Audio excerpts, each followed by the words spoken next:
Go. Good afternoon, everyone, and welcome to our very special emergency NATS chat.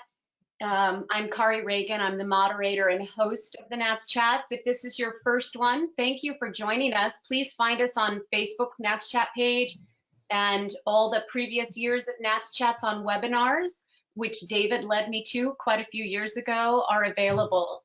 So thank you for all the newcomers and the returning registers.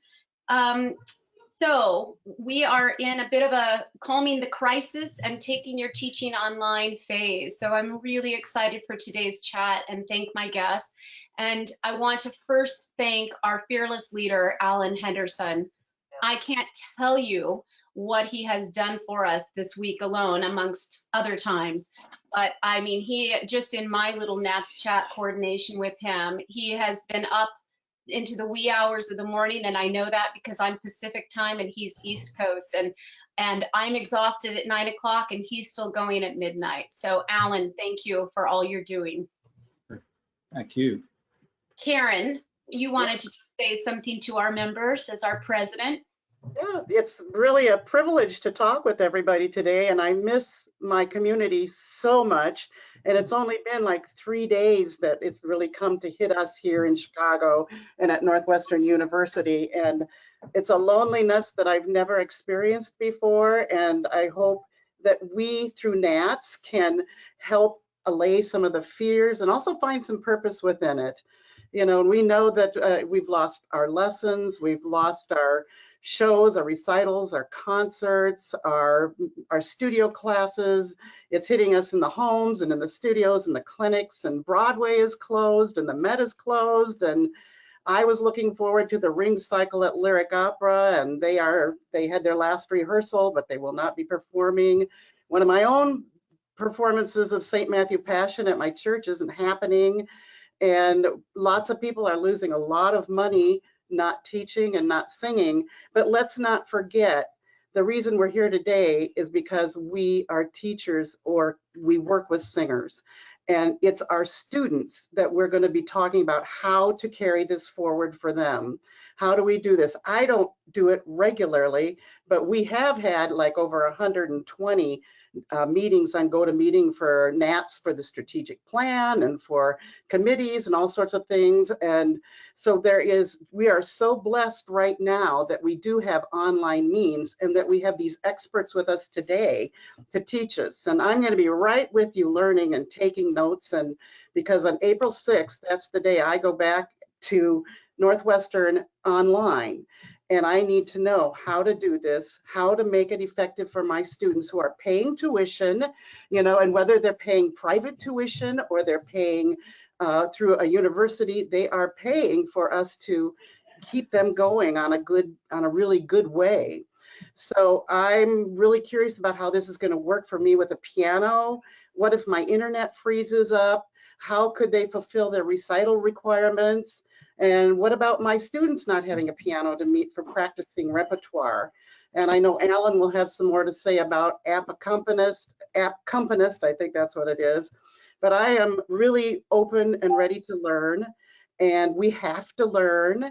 And I know at Northwestern in our meeting with our faculty just on Thursday, that it was just a real challenge for people to wrap their minds around this. People have not done this. Some people have done it, but this is what we have to do. And let's take this as a challenge. As I said to my faculty the other day, we can complain, we can be dispirited. Let's not do it. Look at here, we got how many? 307 people on so far. And there's room for 501, just so you know. And so in this spirit, this is NATS. NATS is amazing, and every time people come together in NATS, we come up with good ideas, and we make a strategic plan, and we have a new initiative. So let's not look at what we can't do. Let's look at what we can do to keep our music alive and to keep the singing happening, and maybe refresh our pedagogy. And yes, maybe because I don't have to drive up to Northwestern, I can clean out one of my closets, including one full of all my music. So we need to be challenged by each other. I miss everybody so much. I need my students. I need great music that has the demands of the great singing that we need. And we're looking at many ways in NATS that we can contribute to the connectivity that we're losing, but reconnecting virtually, and we will cherish it just as much. Just to say, we're full steam ahead about the national conference. And if everything works out well, we'll all meet there, and maybe we'll have just an explosion of number of people who want to get together and renew our networking and our learning and our ideas, and hear the students sing and hear the concerts and the guest concerts with Anna Marie. And it's just, there's so much exciting going on in NATS right now, including today. So I just wanted to say hi. I'm going to check out. I'll be online, but you're not going to see me anymore, so that you can concentrate. Thanks, Sharon, for joining us. Thanks. Thank Be well. you. So that really summarized a lot of what's going on and how we can shift this into something positive. I think the arts is always the leader in that when you look over history. And so I'm really proud to be on the forefront of that. I will tell you, I'm in Seattle, Washington, so we're a little bit, we're about a week to two ahead of the rest of the country. And of course, I'm both an independent full-time and a university full-time. So I'm kind of getting hit. My students continue to come to my studio this week, even though I do online weekly. And what I'll tell you is for sure going to happen is what's happening here. People are getting quarantined. They'll get a notice that they were somewhere where they potentially were exposed to the coronavirus. So you're going to get emails saying, how do you feel about my still coming, or I think I should self-quarantine. I think at this stage, they should self-quarantine. We don't want to risk the liability. And so that's going to start happening more and more for everybody, and they've got a 2-week quarantine. So let's, Alan, unless you'd like to say a little something as we start here. Yeah, Otherwise, I just think as we start today and as we get going, which we're going to do it right in this minute, but I'm so appreciative of everybody that's here today on all sides of this webinar. We've had a really amazing response to those, and we know there's a lot of need out there, and we're finding ways, as many ways as possible, to meet that. And you'll hear about some more of those throughout the webinar today.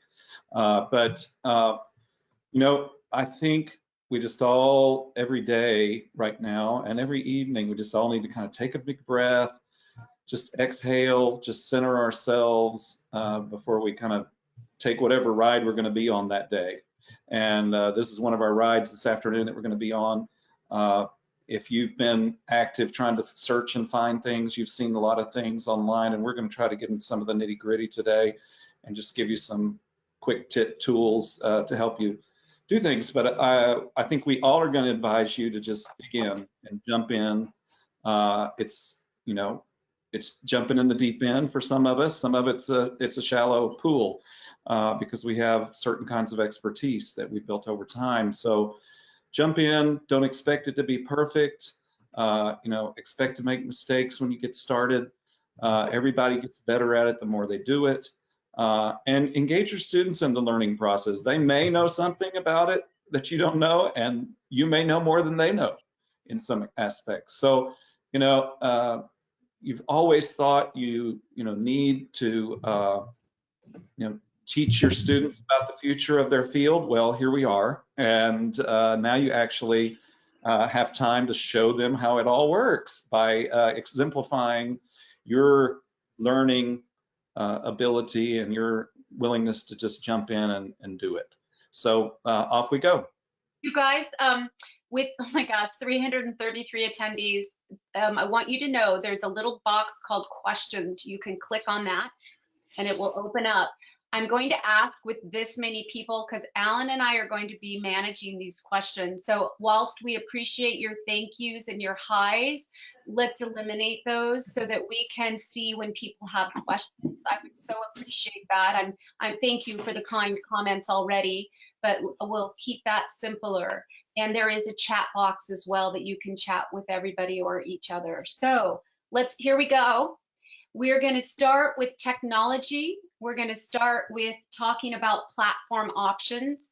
And Michelle, why don't you lead us away a little bit? Okay, great. So whatever platform you choose, you're going to do great. That's what I think. So it's going to be a learning curve no matter the platform.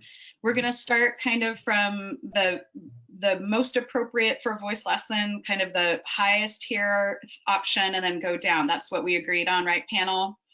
So if you want kind of an all-in-one fancy way to jump into voice lessons, then I would say voicelessons.com. It's a newer product. It's been in development for about 3 years.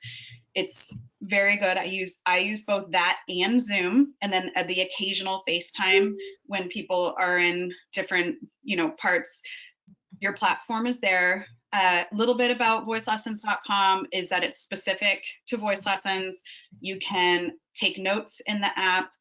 If you also use it with the Keys app in conjunction, that's when, if you've heard about them, you can reduce the lag and you can create lessons and exercises for students.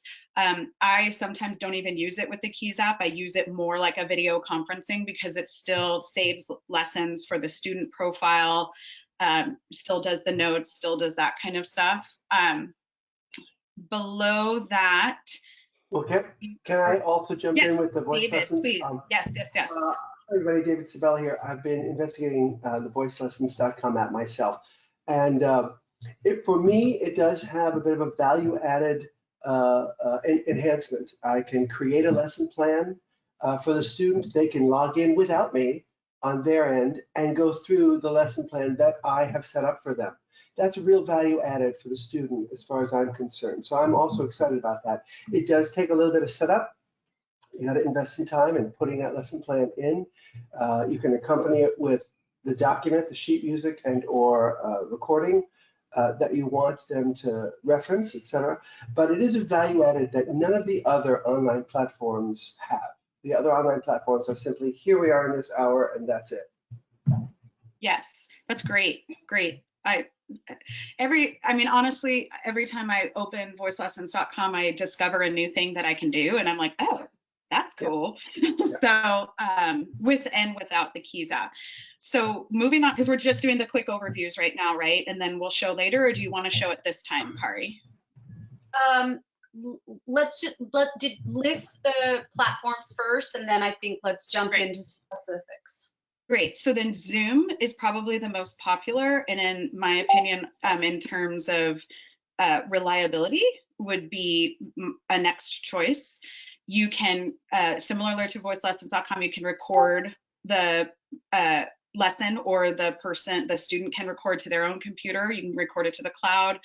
You do need to change some advanced settings on there, or you can change advanced settings. It is free if you are doing one-on-one lessons, but if you decide to do group, then you will invest the way that you'll invest in another platform like Voice Lessons.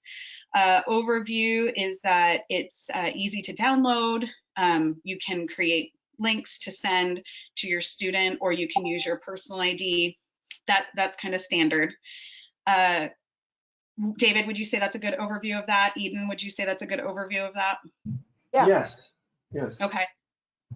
Then we think FaceTime is the kind of next best option because it's reliable and people know it already. Like if people are on Apple, they're using FaceTime. So that's the downfalls. Like, if your student is on an Android platform, you can't really use that. But you can even record. I think you can actually record on FaceTime too if you use the screen record option, and then make sure that it's also picking up your microphone. Like QuickTime? So, yeah, like if you're on if you have to in a pinch do it on your phone. Oh yeah.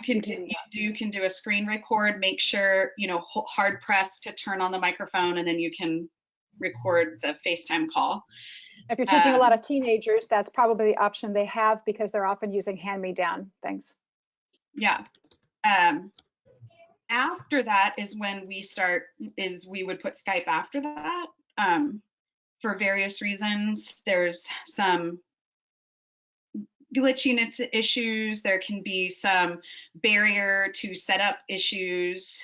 And it's a little bit clunky, but they all have learning curves.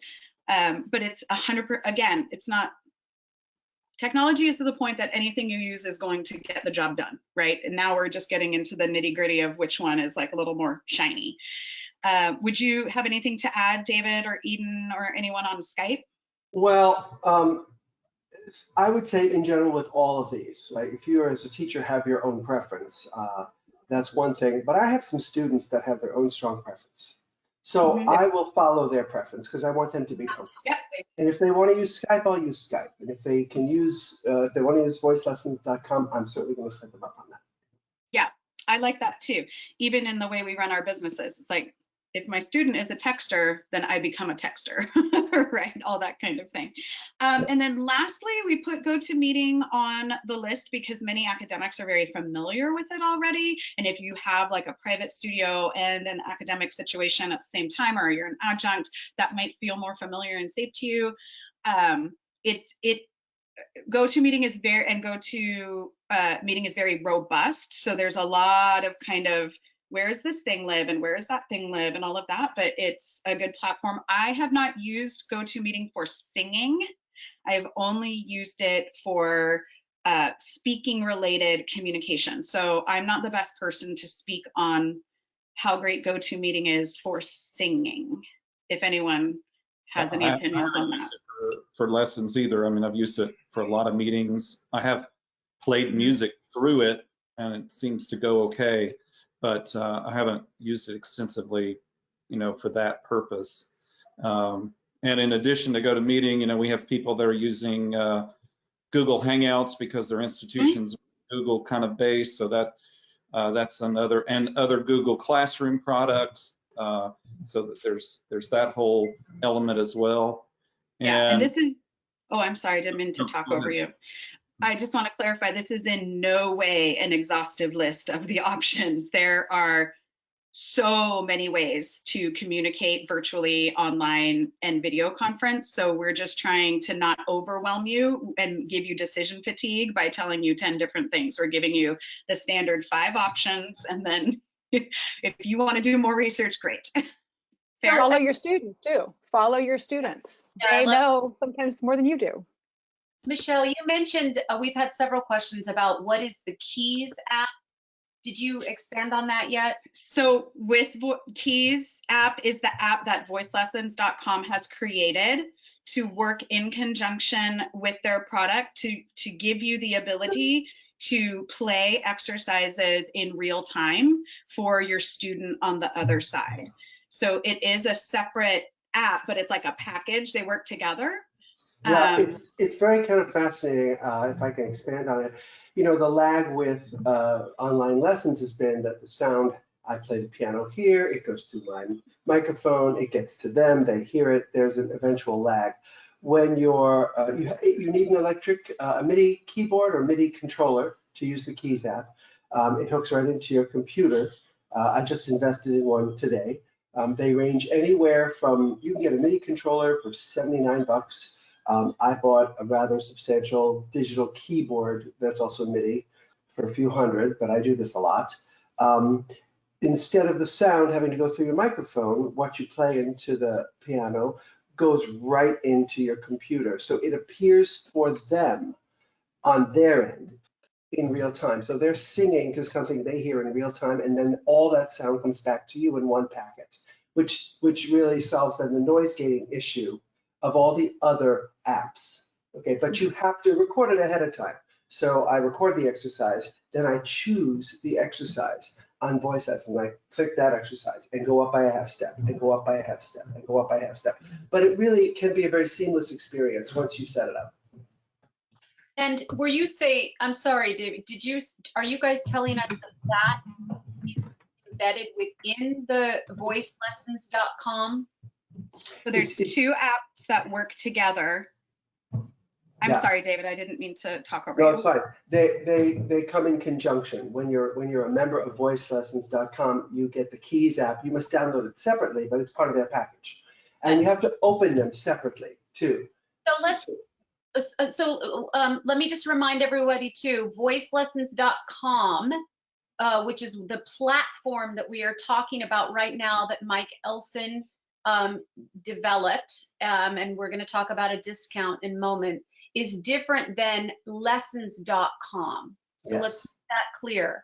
So let's go delve further, since we're still talking about technology platforms and voicelessons.com. Let's, Michelle, would you like to briefly share your screen on this now for just a moment?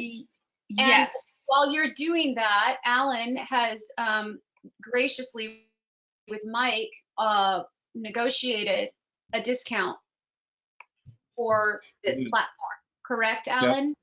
Yes. And I will put that link in the chat box, and then we'll also have it available. We record these and then we repost them, and we do it through YouTube.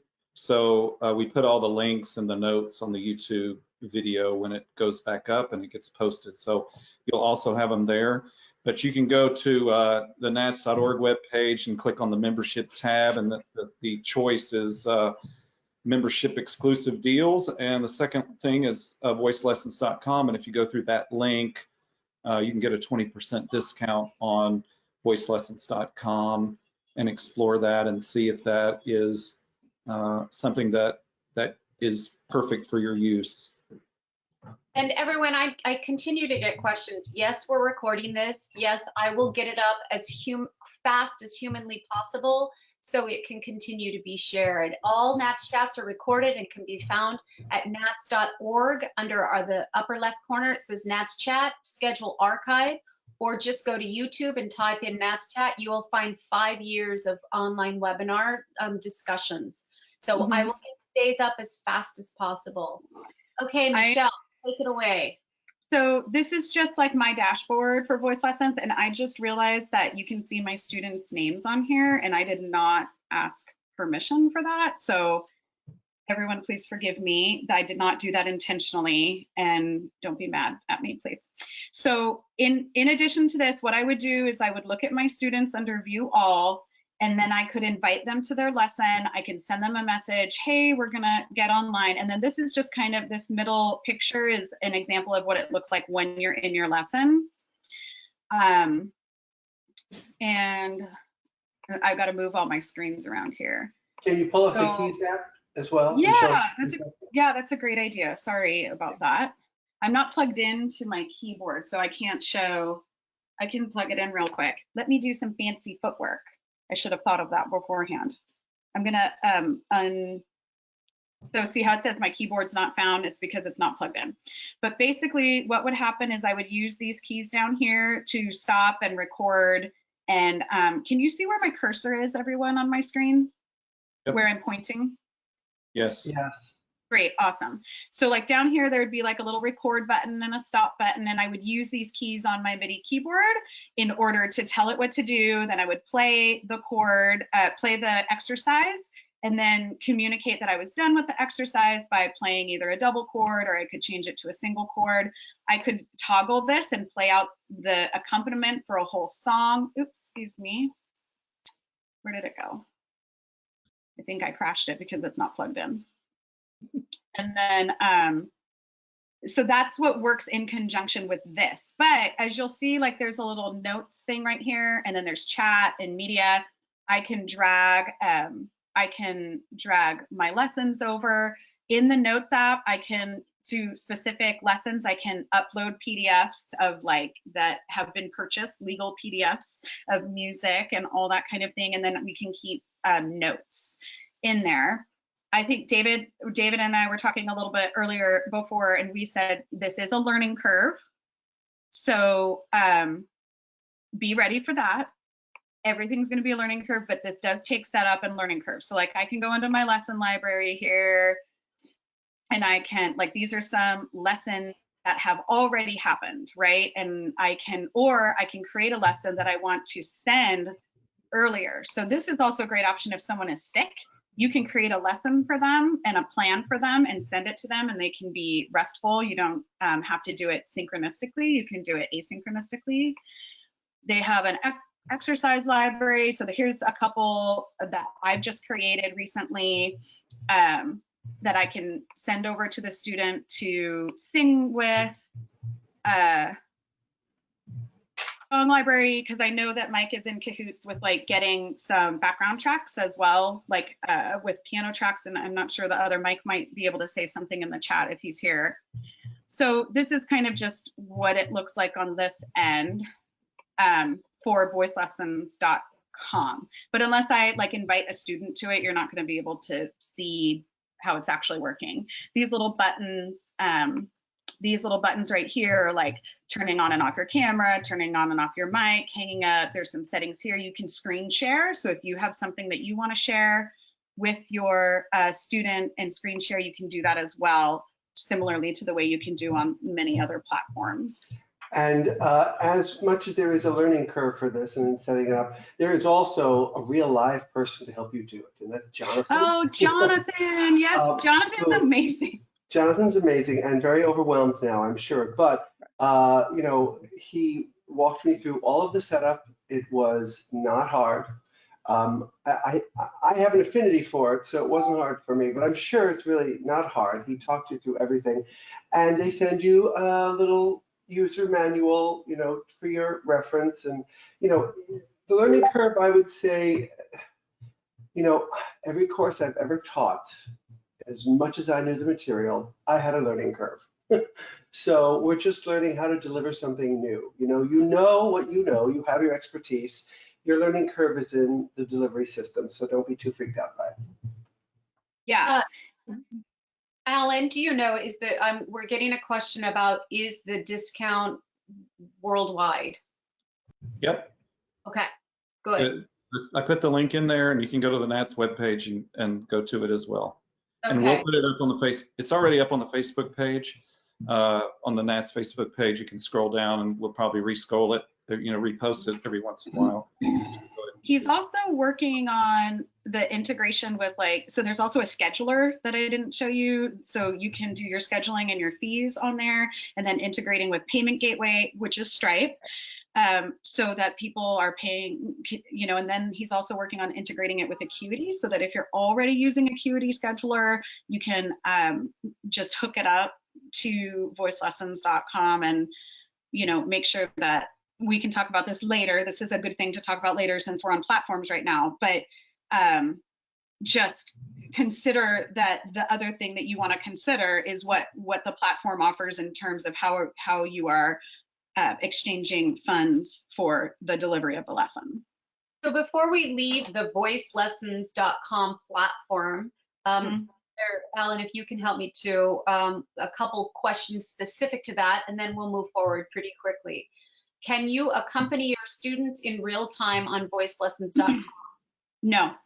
Okay, and we're going to talk about the ideas of accompanying in just a wee bit. So But what you can do is you can play in the song accompaniment in your students' unique phrasing that you know because you've taught them.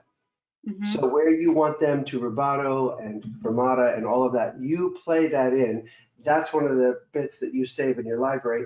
They play that from their end and they sing along to your accompaniment of the song. So it's very ingenious in that way. I'm seeing questions about, do the students have an account for voicelessons.com or just the teacher? Yes. Yes. They don't pay for it. There's no cost. They don't. Right. And that's what's great. That's actually another thing I really like about voicelessons.com is they have their own like portal. So once we record the lesson, it saves their lesson in their little portal, and the student has a mobile app they can use or use it online on like a desktop or a laptop, right? And so now I can say there was no excuse for you to not have access to your recorded lesson, my friend. So they have that access there and to the exercises as well. So, but they do have to sign up because the platform has to like make the two people talk to one another. And Mike has just said, wrote to me, only the teacher uses the Keys app when we were talking about that. Right. The student just needs the lesson app. Okay. All right. Let's see. At voicelessons.com, do students have to have an external? We're going to talk about Mike soon, and unless there's something specific to voicelessons.com. Okay, we're going to leave that for now. Okay. I think that's all the voicelessons.com questions that I'm seeing right now. There was one other thing, and that was, so the keys platform does not work with an acoustic piano, only a digital, Yes. right? I mean, Yes. Thanks, So- Alan. Okay, great. So let's move to the second platform that we hear the most about, and that's Zoom. And Yes. Michelle's going to show a couple things. There's some things in settings that will help you. I was struggling with this, or something changed recently for me, and I couldn't hear people's lip trills. And so there was an easy fix. And I'll just, while she's pulling that up, I'm seeing on social media a lot about no more lip trills and straw phonation. There's an easy switch to water bubbles, or using the anesthesia mask for a semi-occluded. So I'll just put that idea in everyone's head. I love water bubbles. It's my preferred. You just take a straw and put in the water, and you'll immerse it somewhere between 1 and 3 inches, and off you go. And it's another very nice semi-occluded exercise. Mm-hmm. Okay. Sometimes, I'll ahead, say Amy, that sorry. too. If you have a student and you can't hear it for a second, or the sound just happens to cut out on any of these, this is what I do. And then we pick up the conversation, right? And that way it's kind of like an actual lesson where sometimes we are not 100% paying attention to what they're doing. You know, our minds wander. It's okay. It's okay. Come on, let's admit it, right? So it's right. Oh no, David doesn't do it, right? No. But I will say, in all of these platforms, I have not personally used the voice lessons yet. I'm setting it up. But in the other platforms, there is the noise gating issue, and sometimes you can get that feedback loop or a skip or something is not quite right. A quick fix for that is simply to mute your microphone for 5 seconds. Mute your microphone. That clears the cache, and then it sets things back up again correctly. Beautiful. Yeah. Beautiful. Just part of it. So you want me to show what Zoom looks like, right? Please, and especially that advanced setting thing that I'm so tickled about.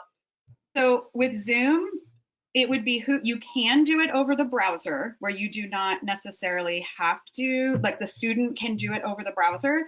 I highly recommend you download the desktop application. You'll need to use the Chrome browser in order to do that. For some reason with like Firefox and Safari, it just gets wonky if you download through there. So go to zoom.us and download the desktop application, which will look like this. You can either schedule the meetings for your students where you say, this is going to be Eden's voice lesson, right? And at the time, and you can either use your personal ID, which is kind of what I use. It's like the same phone number that you would have for your Zoom room. And, or you can generate automatically. It will sync to your calendar that you choose. There's also calendar syncing in voicelessons.com. I forgot about that. And then you can schedule it. Or let's say you just want to meet the person, you know that you're going to see them, you have it scheduled already. You can just go to new meeting. We're going to get a little bit of inception, Michelle upon Michelle right now. And you'll see these two settings down here. You'll want to hit this caret system and go up to audio settings. This is what Kari was talking about. You can see how hot my microphone is with all that red and stuff. You can check this. You can check how your speaker is coming out. You want to go to advanced, and in these drop downs you can do disable, and this will it will open up the gating again. It will reduce the suppression, and it will also stop like the background noise stuff. It will open it up for background noise. You can play with it in your particular lesson model to see if it's working for you or not. Another important thing I just realized to just say again is, like with any of these platforms, they are all at the mercy of your service, your internet and your cell service or whatever you're using. So internet connections, right, are going to be important no matter. And then you can check your, for all you beautiful, fantastic voice teachers out there that really like to just make sure you're looking like your best self, You'll want to go to this little caret right here, and you'll want to just click this delightful little button called Touch Up My Appearance, and it'll just smooth and glow for you. I know that's really the most important thing that everyone came to this NATS chat for today. Yes. You are welcome. So there's that. And then if I just, hello, Michelle is Michelle, and then I'm not going to unmute right now because if I do, because I'm using the other platform at the same time, it'll create a feedback loop and bother everybody. You can record, you can share your screen. You can invite people from the open meeting. So I can say, hey, copy URL, and then just like boop it over to text message if I, want to put it in my iMessage. Or I can copy the entire invitation, and that will be like the thing I can put in email to have all the details about how to join by phone and everything. Or you can get super fancy and you can invite people to be your contacts if you want. You can do a bunch of stuff. It is of note to say that Tom Burke just did a little video on the bells and whistles of Zoom, so that's another thing to consider. But I think, Kari, our goal was that people could see this in real time, so they could get an idea of what it looked like. And two things, Michelle, to pause. John Nix would like to know if the Zoom will also put on his foundation for him. No, but I have a special online service where I will teach you how to do your makeup online. So there you go, John. I couldn't let that one go by. I keep makeup on my desk for online lessons. Don't forget to also have the most current Zoom, because I could not find that advanced setting, and I didn't have that old of a Zoom, but you do need to make sure you're on the very current to see that advanced setting to fix that setting, the default. Okay. One thing you could do, so I'll say this one last thing. You can screen share here and show whatever you're going to show. Here, if you want to optimize your screen share for video clip, let's say you want to show something to your student, like on YouTube or something like that, you'll want to be sure that what will happen automatically is that Zoom will clip that sound for you. So if you are going to share like a YouTube video or something like that, you'll want to make sure you click this to make sure that when they're watching the YouTube video, they actually hear what's happening in the YouTube video. Does that make sense, what I'm talking about? Yes. Mm-hmm. Yeah. Okay, great. I can't see my GoToMeeting friends right now. I can only see what I'm looking at on the screen, so I don't have those visual cues of if you're understanding me right now. Look good still. And I have a question Still look from good. on Zoom. So let's just take a moment and ask any questions about Zoom that we're seeing, Alan. How do we preserve original sound within the Zoom settings? This person was told that it was best for teaching voice lessons online. Does that question make sense, Michelle? It does make sense. Can I stop share? Does everyone feel like they've got a good look of what that is? If just so you know, if you saw that little chat button, you can put notes and stuff in the chat. When it's recorded, you will get a folder, and in the folder, it will have the MP3, the video file, and the chat text file. So that is a way you can kind of keep notes. Mind you, these these Zoom files are ginormous. So you have to have a place that you can store them. You will not be able to email this directly to your student. There's going to have to be some sort of cloud conversation, like with Dropbox or something. And I have the students record at their end because, so I don't have to then take another step after the lesson and send the MP3 or whatever. So that's also a great option. So just something to consider. Some people like to hold the information because of, they want to be able to say that did or did not happen in my lesson, similarly to the way we would have maybe a glass door. So, and whatever is best for you, right? And Zoom work well on iPad and smartphones? Smartphones are awful for most platforms. Just use your computer. It's doable. Again, it's doable. It works. It's hard to chat on Zoom on the phone. It's really hard to you know, now I got to push this and swipe this and turn that on in order to chat. If you have more than one person with Zoom on your phone, it gets a little clunky in terms of scrolling and trying to see who's there and who's not there. There was one thing that I was will say, I do work with iPad a lot with FaceTime. If it's a FaceTime and it's on iPad or iPhone, as long as they are hooked up to an external speaker, like they can hear the sound like it's in the room, I think it can work, especially if you have a younger student. I've had students out in the woods doing summer stock and God knows where, and all they had was their phone. Yeah. And they needed to catch up with a lesson to work on something. So, okay, we'll do it on the phone. It's not ideal, but it can be done. Yeah, and that's what I mean to say is like, don't let it stop you, but Right. if you are available to use your computer, then. So while we're on, while we're on file sharing, a question was, am I correct that the free version of Zoom does not include the cloud sharing choice? It does not. You have to pay. Let me just say, if you do online lessons, you are going to have to pay. And you want to use Zoom Cloud, I think that it's a little bit of a racket. It's very expensive for Zoom Cloud. So I would either have the student, like Kari was saying, have the student on their side record it, or have a third-party cloud that you save the lesson to when it asks you, hey, where do you want to save this lesson? David, or Eden, do you have another workaround for that? I do is I tell them you have 24 hours and I destroy it. That works really well. Seriously. Can they download it from the cloud? Can they download it from the cloud? Yeah, Great. or I only record, say, the first part of it or the last part of it, you know, and we're specific about it. I'll say, I'm not going to record your warm-ups because, you know, we're doing something else, whatever, but I'll record this, or I just record a summary at the end if I'm trying to save space. But most of my online students know that they only really have 24 hours. And if they don't, I'm going to erase it. And that has worked well. And we're going to talk about sharing and storing in real detail shortly. Right. So let me ask, I want to make sure these Zoom questions is Zoom is not just for Apple users, correct? No.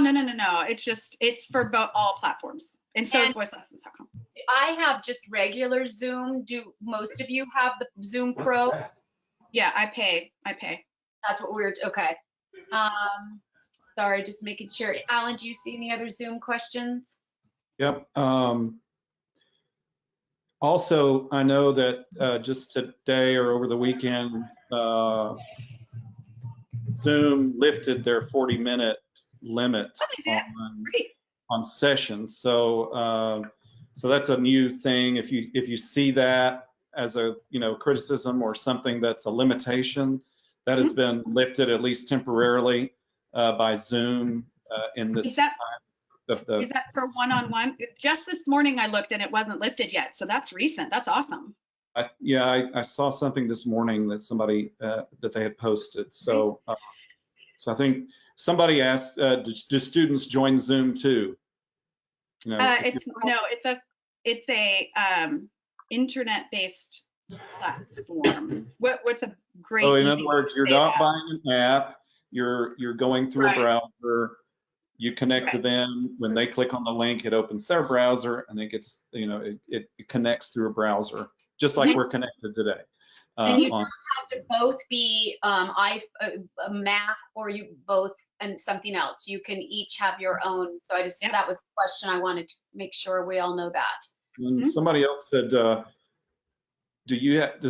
any of us have a preferred YouTube video that explains Zoom that we like, that we feel like it does a good job of explaining Zoom? So go onto Zoom and do their webinar.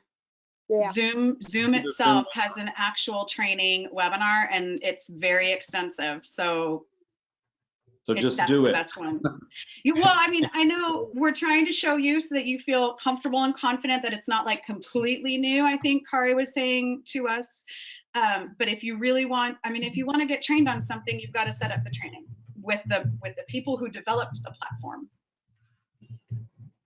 Okay. But also Tom did that thing that he posted on Tom Burke. There was somebody asked that. It's Tom Burke, B-U-R-K-E, and he's done quite a few free sessions this week that can be found on his page on Facebook. to help people orient. So let's keep moving through platforms. My goodness, the time's going fast. Yeah. I don't know that we need to spend a ton of time. We've mentioned FaceTime, all of us, as an option. Anything big about FaceTime we want to mention? No, not particularly. You know, what FaceTime does that some of the other apps don't do is that you can, if you need to refer to music, like I use my one iPad. So I read my music from there and I see the student from there. So you can reduce them to the corner and still see your other applications. And they don't know it, which is good. Other times, if you reduce them down, like on Skype or something, they are alerted to the fact that you can't see them, right, as well. So I like FaceTime for that because it does allow you to gather other resources if you need to. Okay. All right, so we're going to move out of platform options. We've talked about several. It seems like Zoom and voicelessons.com are kind of the ones that we're talking about a lot, or FaceTime. Let's talk about other technology considerations. This is a huge topic. Microphones, headphones. So let's stick with those two items for a minute. Do we need to have a headset as the teacher? Does the student wear a headset? Let's talk about that for a moment. So my experience with this, and I think you'll all agree, is that the success of the lesson is as great as the hardware that you're using, right? The hardware and the internet connection that you have, right? Most computers today, especially the Apple products, have really good microphones that listen up into a 28K hertz frequency or greater. I think you do need that for this to be successful. Older, like probably not functioning laptops and computers, you know, they used to cap out at 14K or 18K. That doesn't pick up the overtones that we want as teachers to hear. You can only hear what the microphone on your student's end can perceive. So you need to be able to hear the full spectrum of sound. I use a Blue Yeti microphone. I haven't always. I've used the microphone on my iPad. The microphones on the Apple products are very good, but the higher hertz frequency that your microphone has, the better. And you can get a really high hertz frequency for not a lot of money. It's not equivalent that it takes a lot of money to get a lot of hertz. You know, you can buy a Blue Yeti for sometimes $69 if it's on sale, you know. So that's important. Also with your internet speed, it's really your upload speed that is more important than your download speed. That is how fast the information gets to them. So your internet provider may have a small bump in the upload speed for you for like $10 more a month. You should call them, ask them, can I get a small bump? It's like they'll call it the optimum plan or maybe the business plan or whatever, but you just need to raise your upload speed. That's important if you find that you're having a glitch.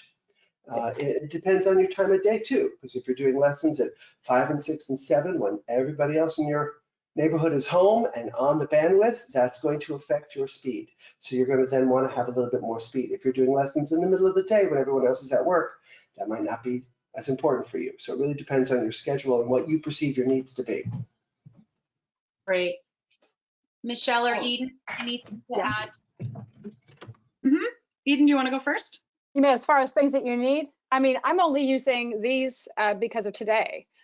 For the most part, I actually just have a speaker here in my studio, and that's fine for me.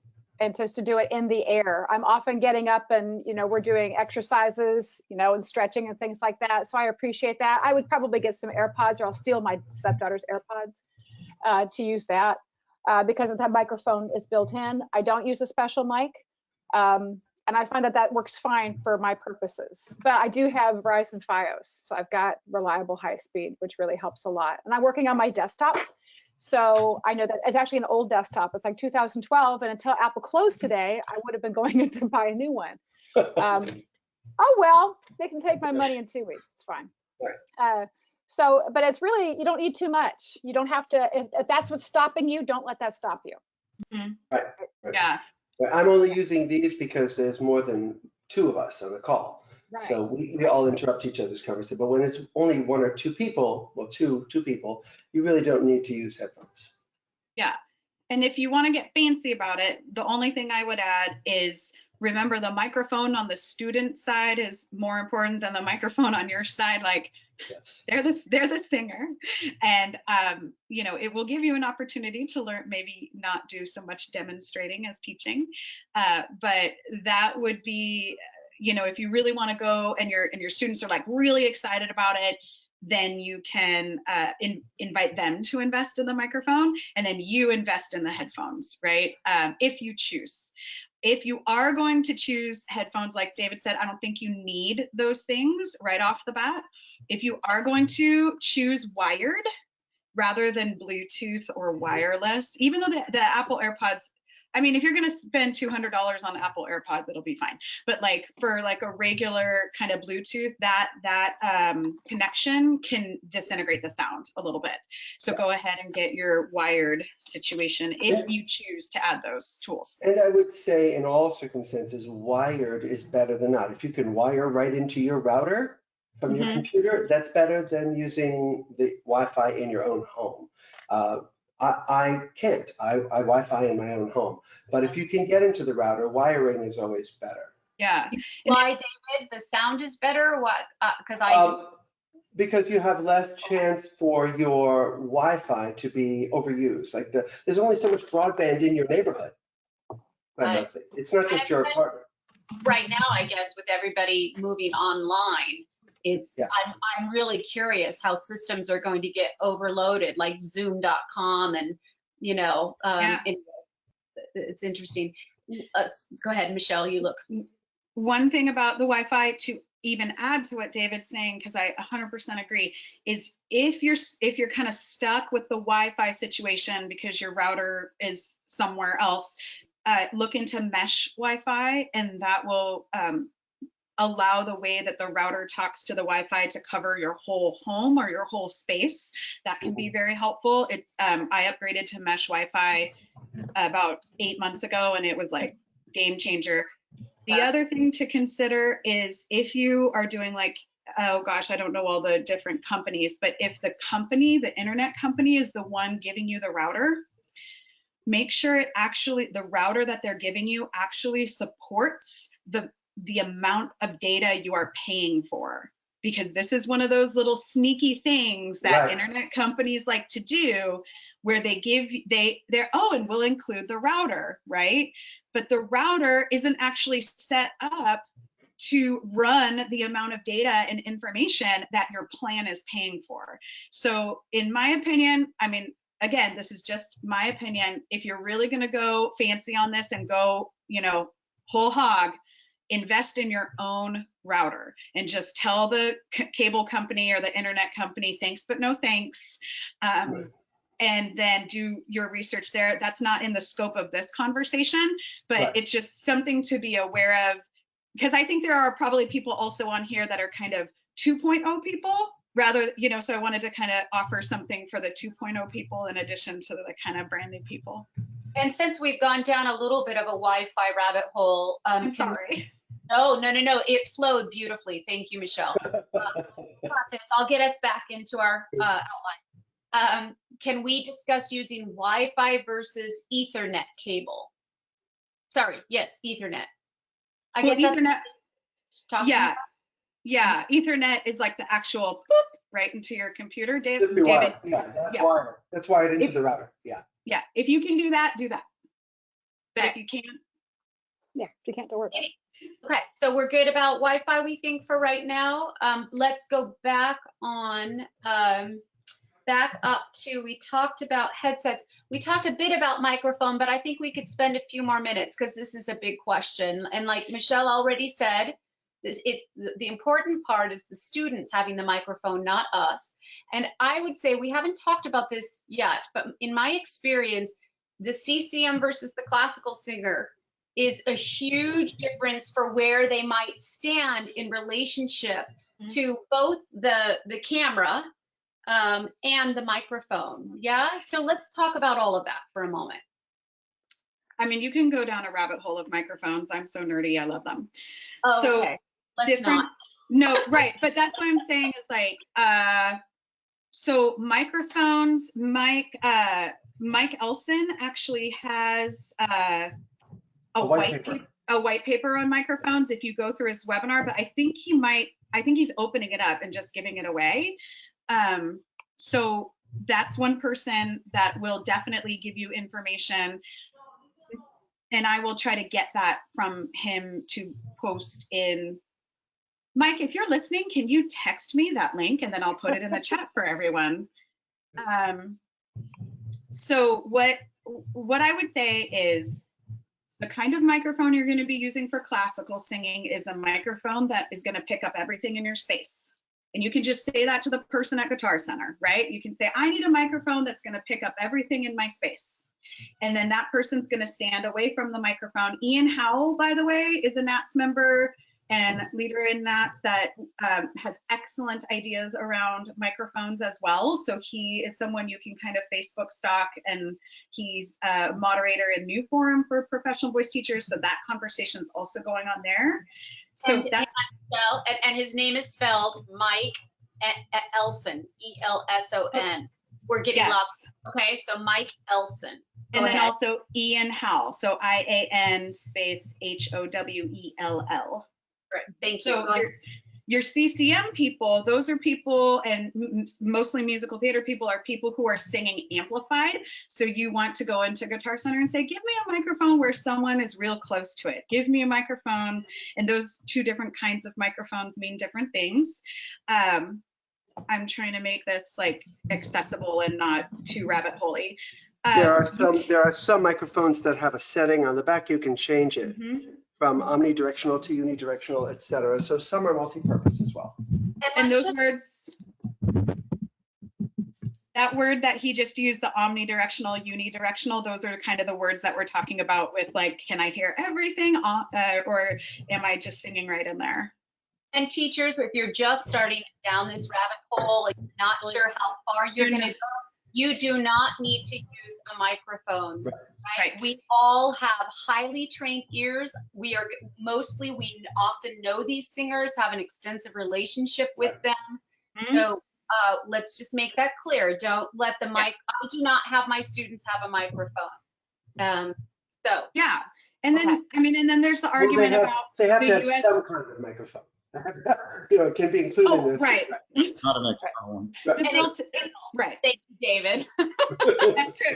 Yeah, you actually have to be able to send sound somehow. And then you movies of the 20s. Also going down like kind of on a 3.0 conversation of microphone is if you want to have a USB microphone. There's some talk and chatter around the difference between, like, I don't use a USB. I plug it through a sound system to go into my computer because I'm a nerd and I have the tech to do that. But you know, there's layers of conversations. Do you need it? Not just as long as you have it, like in your laptop or something. Yeah, you need that. Then what kind and how fancy, and then you can start arguing about USB versus, you know, hubs versus all of that kind of thing. But again, I want to really reiterate what Kari just said, which is like, slow your roll. Right. You can totally do this without an external microphone. I think most of the Mac microphones, especially, and the newer microphones, even on Windows products, Android products, they're now built to go above 28,000 hertz, which is sort of the sweet spot. You want to have a microphone that hears into that frequency because, as we know, consonants have very high frequencies, and the formants and all your harmony, you want to hear that. We don't perceive that as a new tone, of course, but we hear that as the quality, the timbre of the voice. You can literally hear that. I can hear registrative events. I can hear resonance events because the microphone is actually able to perceive it. That's the most important thing. And most of the mics today do that, and you don't need anything else. And let me just say that yesterday, Nicholas Perna on his Vocal Fry podcast, V-O-C-L, oh my gosh, Vocal, V-O-C-A-L-F-R-I, one word, Vocal Fry. You should know of his podcasts anyway. They're fabulous.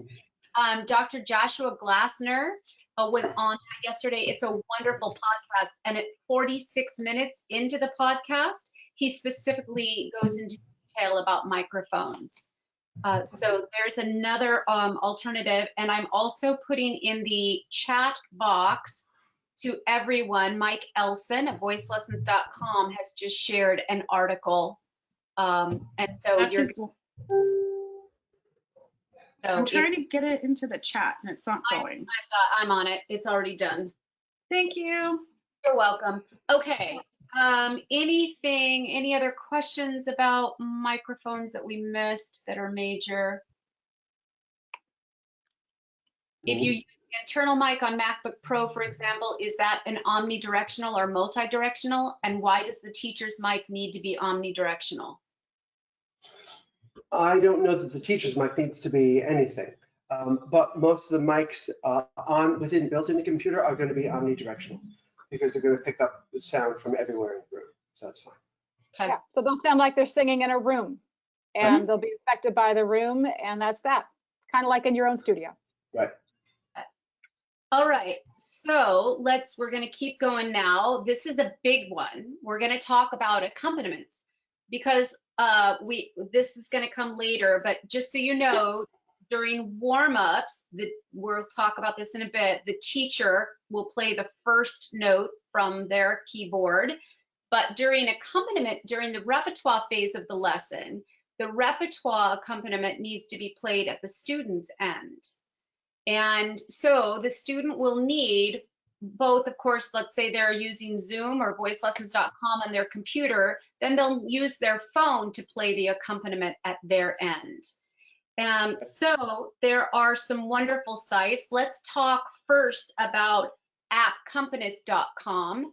And Alan, why don't you share the wonderful news about that?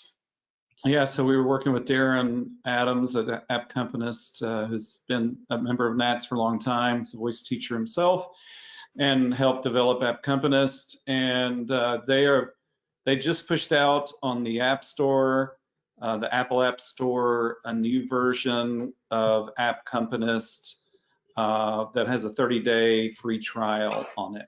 So, you know, for those of you who are going to just be out a short while, maybe, this is perfect. And you download it, you sign up for it. As long as you then cancel it by the next month, the anniversary of that, it won't charge you anything, or your students can do that as well. And so you don't need any special link. You just go to the App Store, download it, and you'll see there's a little description there that says now includes 30-day free trial.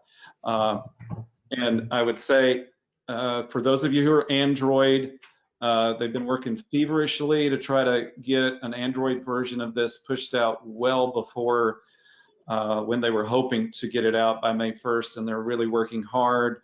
They asked me this week for a list of, if they could only get, in order to get this out fast, if they could only put about 30 or 40 songs on there, what would you want them to put on there, Alan? And unfortunately, I had some great data to give them about, the top 10 songs people have been using in NATS auditions at all the categories for the last few years.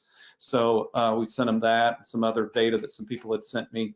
So I'm expecting, and as soon as they have it, of course, we'll put it up there and make sure you know about it. So go ahead, Alan. Go ahead. But I was just going to say it's a great app. The one thing that even if you continue to keep the app and decide not to use it on a pay version is that they probably have over 100 vocal exercises on the free side of that app. So all of your students, Concone, all the usual exercise books are in there. And that's all on the free side of Appcompanist. So even if you choose to download it and use it for a month and not use it anymore, it's great to have just from the sense of all those exercises that are there. And so just the big features of Appcompanist for everybody are that you can control the tempo, you can change the key of any piece. And so, you can go in there. They have an extensive library of pieces. Say you choose Caro Mio Ben, and you can change the key by half step. It doesn't do quarter tones yet, sorry. But, you can change by half step, up and down. Then you can change the tempo. There's even you can put your thumb, if you want to, do a retard somewhere, there's a place, you can learn it, you can play around with it, but you can you can slow it down. Your student can slow down the accompaniment when they're slowing down a section of the piece, or speed it up. And so it's very flexible, and it's they have hundreds and thousands of songs in the library.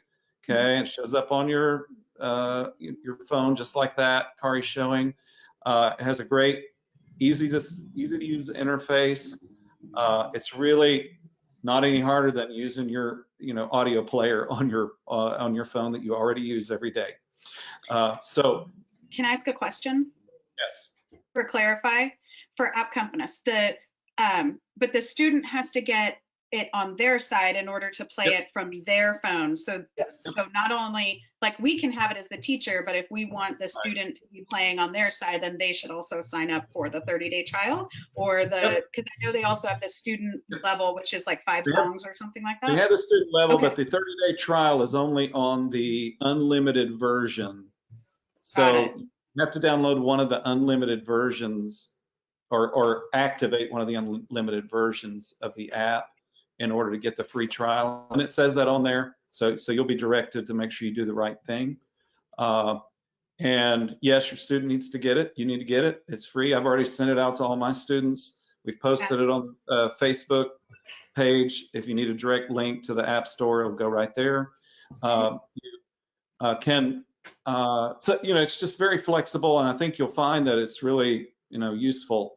And again, yes, we have to keep reiterating this. I think you can't play the accompaniment from your side and expect your student to then sing it and it to come back to you in any sense of decipherable way. And also, two other things with this app accompanist. There's a fermata button. So they just put their finger, when you want to hold a note, fermata, and when you take your finger off the fermata button, it goes to the next chord. It doesn't pick up where it left off, it jumps to the next chord, which is fantastic, okay? There's also a melody slider. So if you need to learn the melody, you can slide the melody in or out of the piano accompaniment. So you can hear all melody or slowly move the piano back into the melody as well. And when you're doing an online lesson as the teacher, it is not so important for you to hear the accompaniment. If they want to play the accompaniment on their phone and that's loud enough for them to sing with, I don't need to hear it. I know how it goes. I want to hear their voice. So they don't need a big speaker for this or whatever. It can come right out of their phone. And also a good point that David makes about the fermata button. There's a looping feature as well. If you just want to go over a section 4 or 5 times with a student, you can loop it and it'll just go around in a loop. You can also make a cut, like Adrian just mentioned. You can make cut theater cuts out of that and save them if you want to, so that you're not hunting and finding the timing and the accompaniment. Yeah. So it's a very full-featured application. I think affordable. affordable. So let's pause here for just a second. I want to make sure our people are with us. In the chat box, I put a app accompanist. So it's APP, very clever, app accompanist. And with grand apologies, we love our collaborative pianists and we cannot live without them. Yeah. This is a means to an end, that at times we need. And many of we teachers, voice teachers, play the piano as well. So we normally play for our lessons. So, but this is a really useful to use for online lessons. So I want to say that I think, Alan, you probably said there are about 10,000 titles, and it is CCM, both musical theater and classical titles. So that's available. And Edria is telling me you can also, the students can make 32 bar cuts. Sorry if I'm repeating this. I'm trying to manage 5,000 questions. You're doing great. Kari, you're doing amazing. All right. And I just also there are real people. There are real people at the end of these apps, right? So I've sent an email to app companies and say, hey, you don't have this song and I need this song. And then they do it. Okay, we'll have it in a week. And or I've said a few times, you know what? This doesn't match the sheet music that's in the Hal Leonard book. And so they redo it. They thank you for telling us. There are real people here who And- want to be helpful. These are real piano accompaniments. They're not electronic or MIDI sounds. These are Right. actually recorded acoustic piano recordings. And if you are in the camp of really wanting to make sure that you're supporting your local accompanist economy, you know, I think on voicelessons.com, like I can hire Eden to play a song for me, the accompaniment, give her all the notes. She can make me the MP3, and then I can upload that to voicelessons.com as well. But that's also, I mean, whether you use voicelessons.com or you use Dropbox or whatever, there are many, many collaborative pianists who already have the ability to create MP3s for you. If your heart is so led to be paying for individual accompaniments as well. So I love the app. I love all of these apps. I just And let me wanted just add to be clear. I think it's an important thing to add here is that, you know, a lot of our collaborative pianist colleagues are in the gig economy themselves with some of our institutions. And so some of them are, you know, losing some of their livelihood with some of shutdowns and things. So, and don't have a steady income. They're working on an hourly basis for some of these institutions. So I encourage you to reach out to some of them and, you know, provide a little income for them, and you know, they're your friends, they're, you know, people you know around. I do also know that there's a group that's putting together a page of people who are available to do that, and once that kind of gets built up a little bit more, I'll be glad to post it over on the NATS Facebook page. We've got the other things on here, piano tracks, Lyribox, you know, That's what yeah. You know, there's CD sheet music, there are the things in the back of the books, the vocal workout books for the contemporary singer, as Eden is holding those up. So, you know, a lot of these have recordings. Lots of the Hal Leonard books have recordings that you can access online. And if your student may not even know that they bought a version that has a code in it inside the cover, where they can go online and look at all the accompaniments and listen to all the accompaniments right there. They didn't even realize they bought it when they bought that version.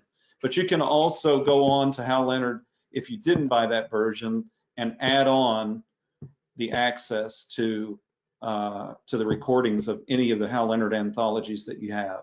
Can those tracks be uploaded to voicelessons.com? Someone's asking, from Hal Leonard. I'm not sure about that, but I bet Mike will answer it in a second. Okay. So what I'm Yes, finding is that a lot of people are using the Yes, question. A lot of people are using the question section of GoToMeeting to chat, and there's a separate chat. So just to be aware, if someone wants to make sure they're typing in the chat, I can answer via cat typing. Right. I'm sorry, I want to repeat one more time, Alan, because I'm getting some comments about this that were Mac heavy. It is coming up for Android. I think you've already addressed that, but say it again so people know. It's coming as soon as I can get it out. They're working really hard to get it out before they were planning to have it launched on May 1st. So they're trying to get it out as quick as they can so that you Android folks can have access to it. It may have a limited library when it starts, but then they're just going to keep cranking it up as fast as they can and get all the titles converted over. And then there is also the piano tracks, TRAX, that we should give some time to. Tom is the developer there. It's another one of these where there's a real person there playing the piano and taking your requests. And if you need something you can't find anywhere else, you ask him and he'll put it up, you know. And then there are the other obvious things like the YouTube accompaniments that happen to be available for everybody, and they're all free. To be honest, the student looks there first.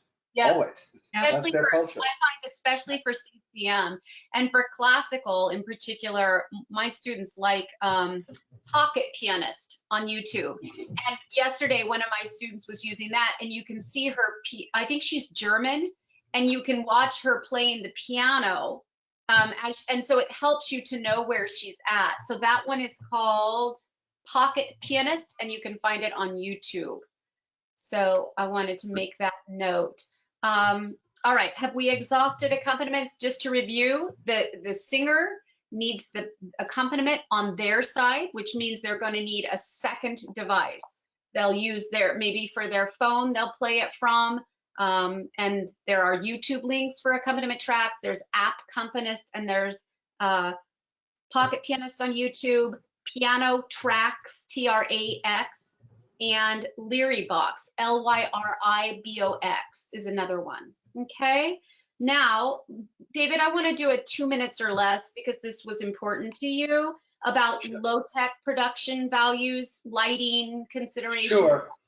Sure. So thank you for that. So, you know, we have to also think as producers. You're producing a video now, in essence, right? So if there's a light source behind you or a big open window, that's going to make you seem dark, right? If you're wearing a blouse or a shirt that has lots of patterning on it or polka dots, or you've got a funky wallpaper behind you, your camera is going to have a hard time focusing on you. And so you may perceive difficulties with the transmission that have nothing to do with technology and more to do with the aesthetic. So try to calm down what you're wearing and the background and solid colors and a light source in front of you. Same thing for the student, to give your camera a really good chance. Yeah, there you go, right. Light source in front of you, you know. Now, sometimes you can't do that, you know, sometimes it's not possible, but to think on like that, about that, because ultimately what the effect is for that is that the student is not distracted and you're not distracted, and you don't have these issues like, oh, what'd you say? What's going to happen? How it translates is that you're going to get skips in video or skips in the transmission because your camera is so busy trying to focus on something it can't quite comprehend. So you want to make your environment as simple as possible. Even those lovely bookshelves and music books that you might have behind you, that could be confusing, you know? So just try to make it as simple as possible. See, I put a little scrim so you didn't see my whole kitchen, you know, just to try to make it a whiter background, you know, just, I think like that, so. David, I changed my shirt because of you today. Exactly. I was wearing stripes. That's right. I can't offend him that way or his computer. So, yeah, I did that for you. Just low-tech considerations when you're doing it. Helpful. All right, let's move forward to sharing and storing files. And I'd like to start with the part that doesn't make me, my eyes roll the back of my head because it is manageable. And that is sending PDFs. And again, our students are so adept at these things. So it's really low maintenance for me as the teacher. A lot of this is so low maintenance for me. The students will send me the PDF, and I'll have, for me, when I do online, I'll have my computer as my main thing for my Zoom or FaceTime. And then I have my iPad up and they have sent me the PDF of their song they're gonna sing, or they let me know ahead of time because I have a whole studio of books like most of us. So one of those things happens. Any other thoughts about repertoire being sent to the teacher prior to the lesson? Just do it. Yeah, do it. Yeah. Tell them to use a scanner app if they could instead of a photo, because the photo is a pain in the butt. So yeah, and get as close to it as possible. But also, if they just send you the photo, just go with it. Yeah, absolutely. Yeah, agree. You can even, if you're using Zoom, you can just upload the file at the time of the lesson too, in the chat. So okay, thank you.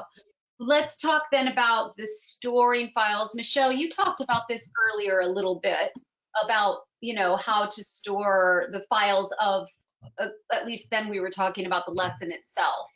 Any other aspect of this about sharing and storing files that we need to address?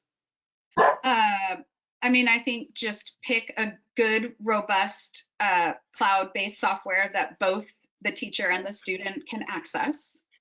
And options are Dropbox, Google Drive, OneDrive, Sync.com, pCloud. Again, this is one of those things where the list goes on and on for options. Right. At voicelessons.com has that built in to their kind of storage for the lesson there.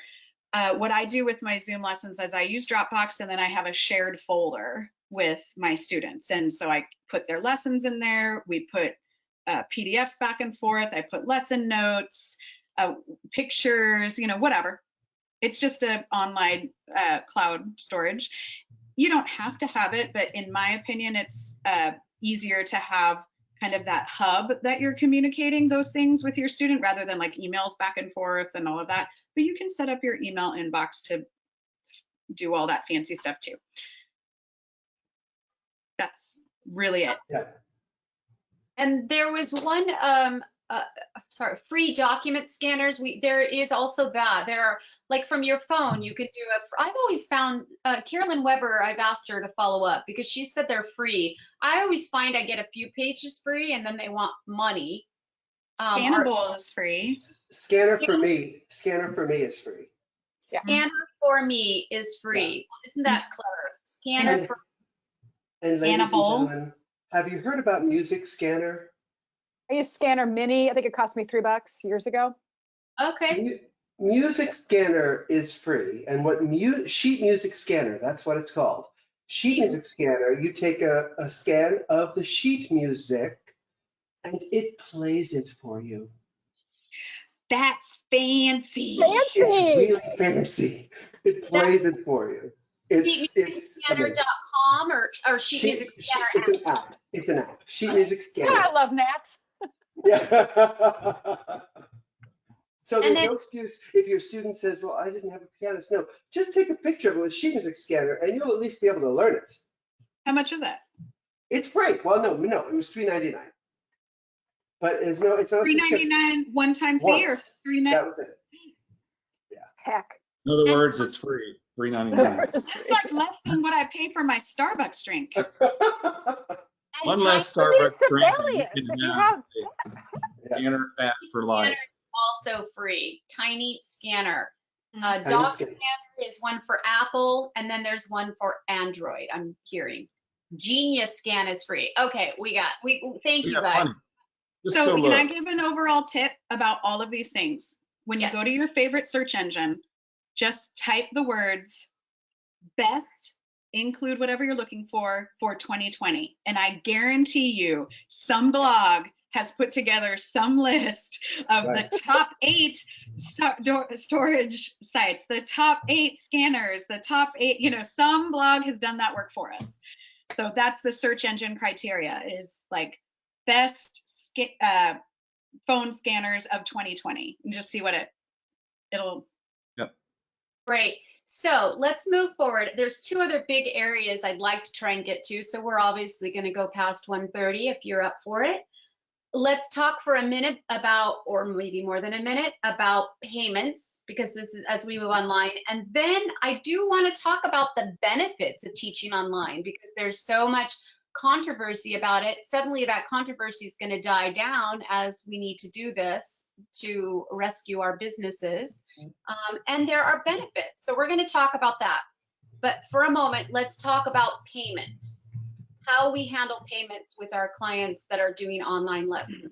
I take money any way they want to give it to me. Okay. So I have a PayPal. My website does PayPal. Some people ask to use Venmo because they have Venmo, so I say yes. Some people want to use the Cash App. I say yes. Some people, there's new Apple Pay Cash. They just text you money. I say yes. Whatever they want to, whatever's in their native language, I will take money from that. May I give? Good. No, say your thing and then I'll say my businessy thing to annoy everybody.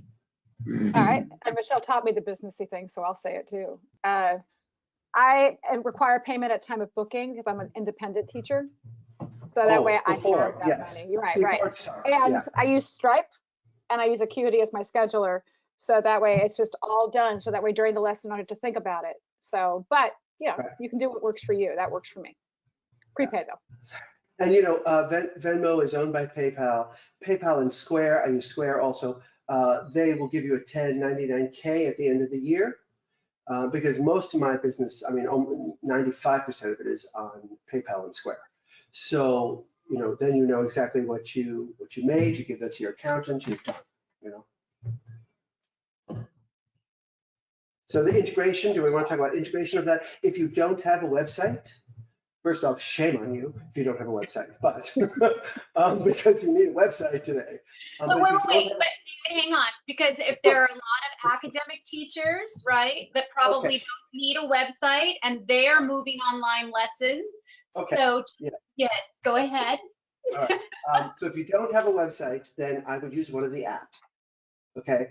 And of those, you could do PayPal, PayPal Me, you could do Venmo, you could do Square. They're all come in app forms. And again, it's about what is the student's native, country.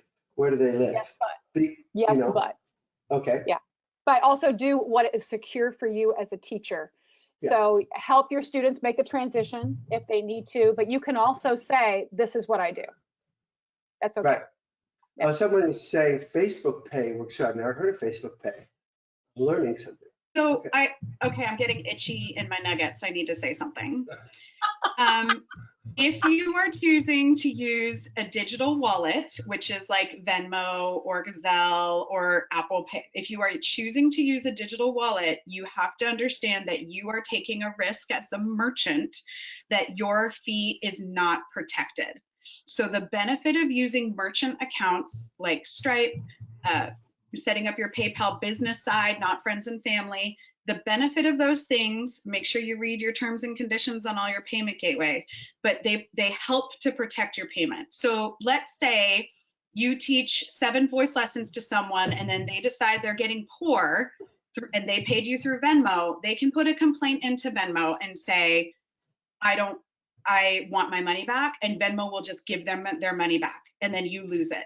That you can't, there's no recompense for that because they're not designed to be business money exchanges. So again, it's not illegal, but just know the risk you're taking on when you choose digital wallets, please. And watch out for PayPal because PayPal does not cover service-based, it doesn't cover service-based businesses in the same way that other payment gateways will. So it can be very difficult for you to prove your case if in a service-based business, like someone does a chargeback on your PayPal, even as a business, that can be stabbing yourself in the eye. So just, I felt like the PayPal fees, Terrible. they're a lot. I mean, they're more than a lot of other ones. But It's all about 4%. It's all about 4%. They're gonna. okay. yes. So in the future, maybe it's not time for independents or people who have thought about this fiscally in their budget, but this is part of the cost of the lesson. This is part of what you're paying to run your business. So those fees can just be rolled into the rest of your tuition. The student never has to see that they're actually individualized out. You don't have to add money or anything like that. But remember that credit card fees are there for a reason. They are in the United States, they are expensible, so they do reduce your taxable income at the end of the year. So you are essentially making that money back in the terms of expenses. So I really highly encourage people to kind of suck it up around the credit card fees and understand why they are a helpful part of the process for businesses. And if really that your rates are at a place where that 4% is kind of really changing how your budget is impacted, then it might be time to consider relooking at the way that your finances are structured and your fees. Okay. Somebody mentioned Zelle as well. That's also a digital wallet. Yeah. Say that one again, Alan, because I was talking over you. Zelle, Z-E-L-L-E, which is also another digital wallet product. So I was just something that hadn't been mentioned yet. There are some things that go ahead, David. The frequency too, like, if you're doing this full time, payment processing, then by the end of the year, you're really going to want to have a consolidated record of everything in basically one place. If you're chasing down payment processors, we use 5 or 6 things, that's hard. Now, Zelle and Venmo, they're personal, like Michelle said, they're personal wallets. So if you don't meet a certain threshold with them, they don't send you a 1099-K, of of course. So if you're doing this on a regular basis and you're going to wind up with more than $600 of income from that source, you need to have a 1099-K because somehow the government is going to know about it. Especially this year, because there's going to be so many weird things happening with taxes because of this experience. So I use Stripe and I have that attached to Acuity, and it also sends a 1099 at the end of the year, which is super reliable. Right. Some people don't know what Stripe is, so let's explain that. Stripe is a payment gateway. Right, payment processor.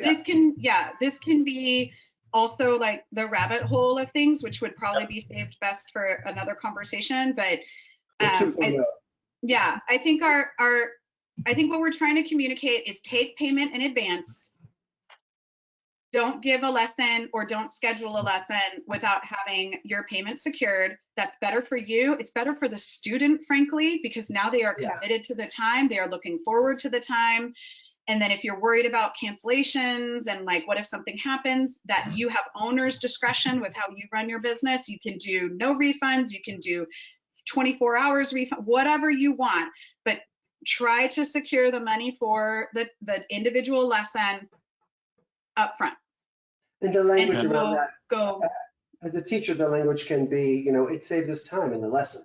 I have people coming in hour after hour. Let's not take 4 minutes to process the payment when we could just be singing. I still get people at the end of their first lesson who pull out their checkbook at the end. And then when I tell them, you already paid, you were paid a month ago when you signed up, the happiness on their face is really beautiful to behold. Yeah, that's, you know me, I could go on for hours on that. So we should probably. We haven't mentioned a couple other services like My Music Staff, which is kind of a whole independent studio kind of management system for scheduling, payment, everything, invoicing, the whole 9 yards. So they don't there are do a couple of those out there. What'd you say? They don't do pay to book though.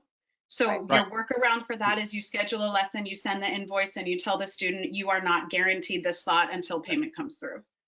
And I just want to, Michelle, this is going to make you want to do one of these, but I'll just say, you ready? Buckle up. Okay. I actually offer grace to students. I have a lot of emerging professional singers, and so they've been with me for years. So if I feel like I can during this next couple months and they want to keep coming, I have my limit and my threshold, but I offer grace so that they pay me when they are able. And I think for people that could do this in the next 6 to 8 weeks, I want to support that if that works for you. Yes, if you're in a place of privilege and you've got plenty of money to do that. I think my comment is more for people, the teachers who, like, if they don't get paid, they're not, I mean, not that they're going out to buy toilet paper anyway, but if they don't, my is coming from the teacher who's like, I'm not going to be able to pay my rent if I don't. Right. I get that. So, and I don't want to. Yeah, go ahead, David. To that point, Kari, about giving grace, and Michelle, you're going to hate this too, but if a student is committed and wants to do online, either for this crisis time or beyond, and they don't have the right equipment, the right microphone, they feel they want to invest in their microphone for $80 or whatever, and it's a hardship for them, I'll go, you know what? I'll take half of that off the first lesson. I'll split that with you. If you're going to commit to me to have these online lessons every week, for this amount of time, and you want to buy an $80 microphone, okay, I'll split it with you. Why would I hate that? That's a great idea. Okay. There's one way of calling it. You could call it grace. You can also just call it professional flexibility. Right. Yeah. And that way you don't feel like you're giving something away that you're not really. I mean, it's okay to be flexible too. And I do want to say about online lessons, I do not believe we should charge less. That was a question that came through. And we're going to move into this here. In fact, this is a perfect segue. There are benefits to online lessons that you will be surprised about. There is a level of attentiveness on both parties that is really interesting to me. There's a level of detail that you hear and see that you might not in a normal lesson. So we should not lessen our value as a teacher because the format is changing. So I know that's going to launch the four of you off into thoughts. So go for it. Michelle, with your heart, you lead us. Great. So if you're worried about the technology being something that devalues the experience for the student, create an opportunity for you to mess with the tech. Create that opportunity. You can create a 20-minute session for each student, or for a group of, you can do a group session all together and say, hey, we're all going to jump on Zoom together at X time, and we're going to just tweak the tech, right? You can create a free, a separate session if you're really worried about it, to just, hey, I want to jump on, we want to make sure we're working, this is how it works, I want to show you around, and I'll see you at your lesson time.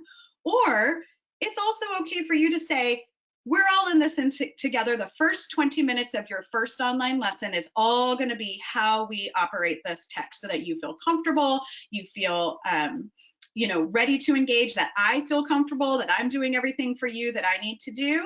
And you can do that, but I would definitely not devalue your expertise or your lesson time in that way. You can use if you're 2.0, you can do something called making a screencast using a plugin called Loom, where you literally are videoing the screen and yourself, and you're walking them through everything that they would have to do. You can create instructions with like screenshots. You can, if it's a financial thing, like let's say, you are with a bunch of gig economy students, like you have that kind of students and they're losing money and they need to save, create a group lesson format so that the private lessons are still your rate that you're not devaluing that, but you are also creating, hey, if you can't afford the private, I'm also adding this additional workshop or group thing, and it's half the cost. And it's 2 hours on this time. So invest in that in the meantime, so that you're continuing to stay motivated. By the way, group learning is also pretty amazing. If you have more of a clientele where you want to kind of make it fancier for them, add the group learning anyway. If you have a lot of kid students, I'm telling you what, Great. Add some stuff in the middle of the day for those parents. Oh, dear Lord, help us. My kids are off school for 6 weeks. If any of you teachers out there, I will pay you. Tell me the middle of the day workshop that you're going to offer kids, and I will send you some cash, right? Like, this is such an opportunity. And I know Eden has amazing ideas about that. So I think I've exhausted my welcome in that area. I would encourage every NATS chapter to have a point person or two who are good at the technology. It's not necessarily the president of the chapter, but in each chapter, there are people that we know who are already have adapted this, even a little, all right? So that person, becomes the expert. Sorry, you're now the expert. We just anointed you. And that person then teaches somebody else, right? And so there's somebody you can go to for questions, and it's not necessarily a board member. I also encourage you to kind of find a NATS buddy in your chapter in that way. So it's not just one person answering all the questions. Encourage them to partner up. I see that online, and within colleges, this is starting. Like I see a whole bunch of theater teachers getting together to figure out how they're going to teach theater, and a whole bunch of choir teachers getting together, how they're going to solve choral issues. So within your chapter, encourage that kind of cross-pollination and talking through the channels that you've already got available. That will make everybody feel a little less alone and a little less overwhelmed, and they can help each other get set up. So it's not just one person trying to teach the entire chapter, right? It's going to take individual help. As far as the things to offer, if you're an independent teacher like me, I'm preparing to offer a whole bunch of short-term little goodies. I'm waiting for all these people to get back to me because they're all overwhelmed at having all their gigs getting canceled. But I'm asking my friends in New York. I'm asking my friends in California who are songwriters. I want you to teach a songwriting workshop. They've already done it in person, but now we're going to do it online. And I've already met them at conferences, but now I'm saying I want you to come and just do an hour online.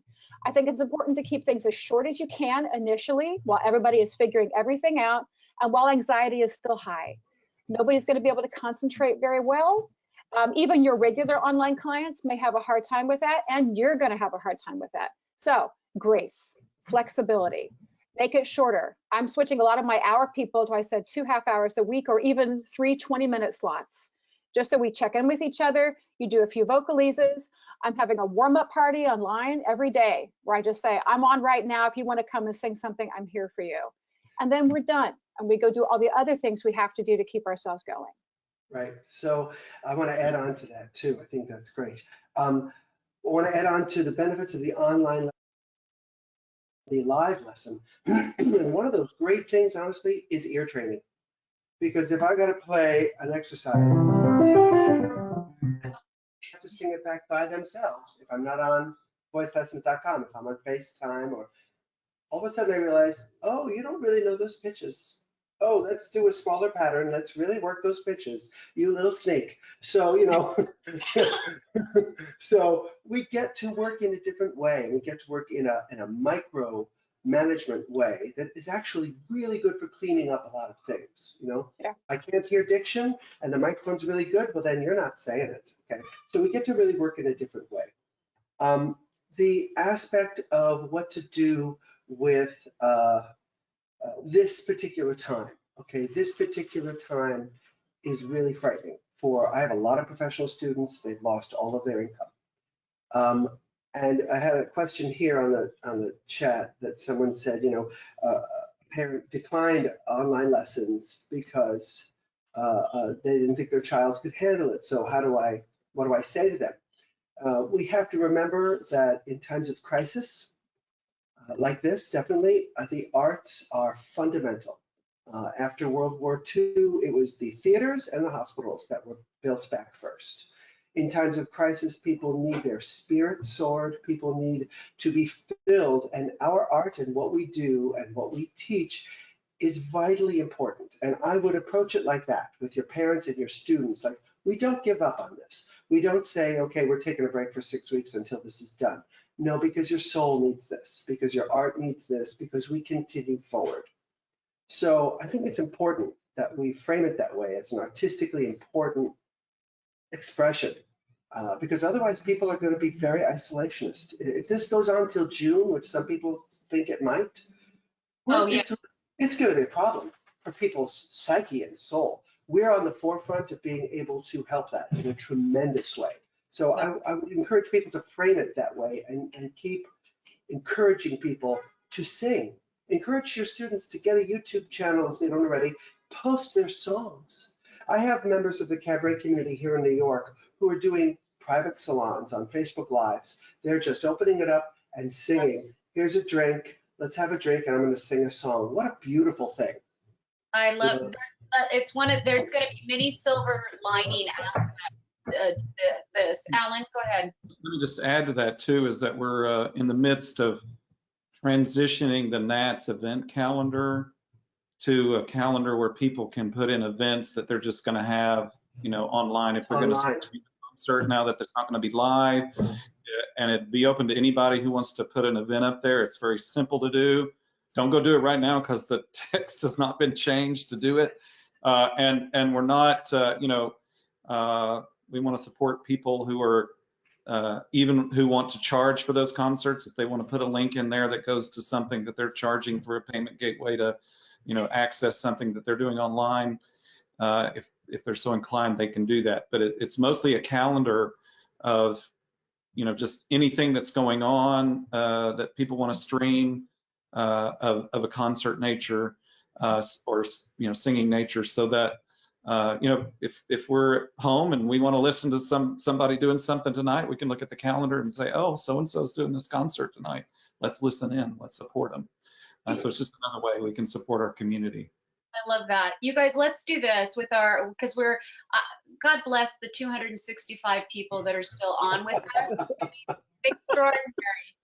Let's try and wrap up in the next 15 minutes, but I think it's important that we or not, Alan, I was sure that face meant, but we're having lots of questions about group lessons, and which is inclusive in one of the final sections we wanted to talk about, which is teaching courses online. So I think we can kind of make this a bit of a bubble, and let's help answer these questions about doing a group lesson online and courses. So whomever wants to take it away, have fun. I think the first thing about group lessons for some of you guys that have done them is, are some platforms better than others for doing the group stuff? And I know they are, so I want your all's opinion on that. Well, my experience is only with Zoom and groups, so it's not fair because I haven't done FaceTime or Skype or I mean, other than GoToMeeting, but and I know that voicelessons.com is like, they're cranking out code left and right to get these things out faster, the way like Darren is that over at App Compass. So I know that's going to have a group option as well. Our group singing will be a little tricky business. You probably won't be able to do group singing just because of internets and all of that. But definitely, I mean, I do group courses all the time with like speakeasy and trainings, and we sing for each other and all that kind of thing, and have like, you know, the individual will sing and then the next person will sing and the next person will sing. Like a group performance coaching, like solo singers with an audience. Yeah. Yeah, I haven't found, I mean, there are apps that like everyone can kind of record their own part, and then like you can take all the parts and put them together into like a chorus. But that's not like a live coaching experience. That's more like people are sending in their recordings and stuff. And that's okay sometimes. This is kind of important. Oh, never mind. Kari just got on it. She was so fast. That was what I was going to say, is I think there's probably a lot of questions about copyright. And so Kari just dropped a bomb, a beautiful, delicious bomb. Karen said I'll give her full credit. Yeah, so apparently there's a public statement from the library copyright specialist saying fair use and emergency remote teaching and research. So you can probably do the search engine Mojo on that and figure out more about that. That's great. Yay, sharing economy. This is working.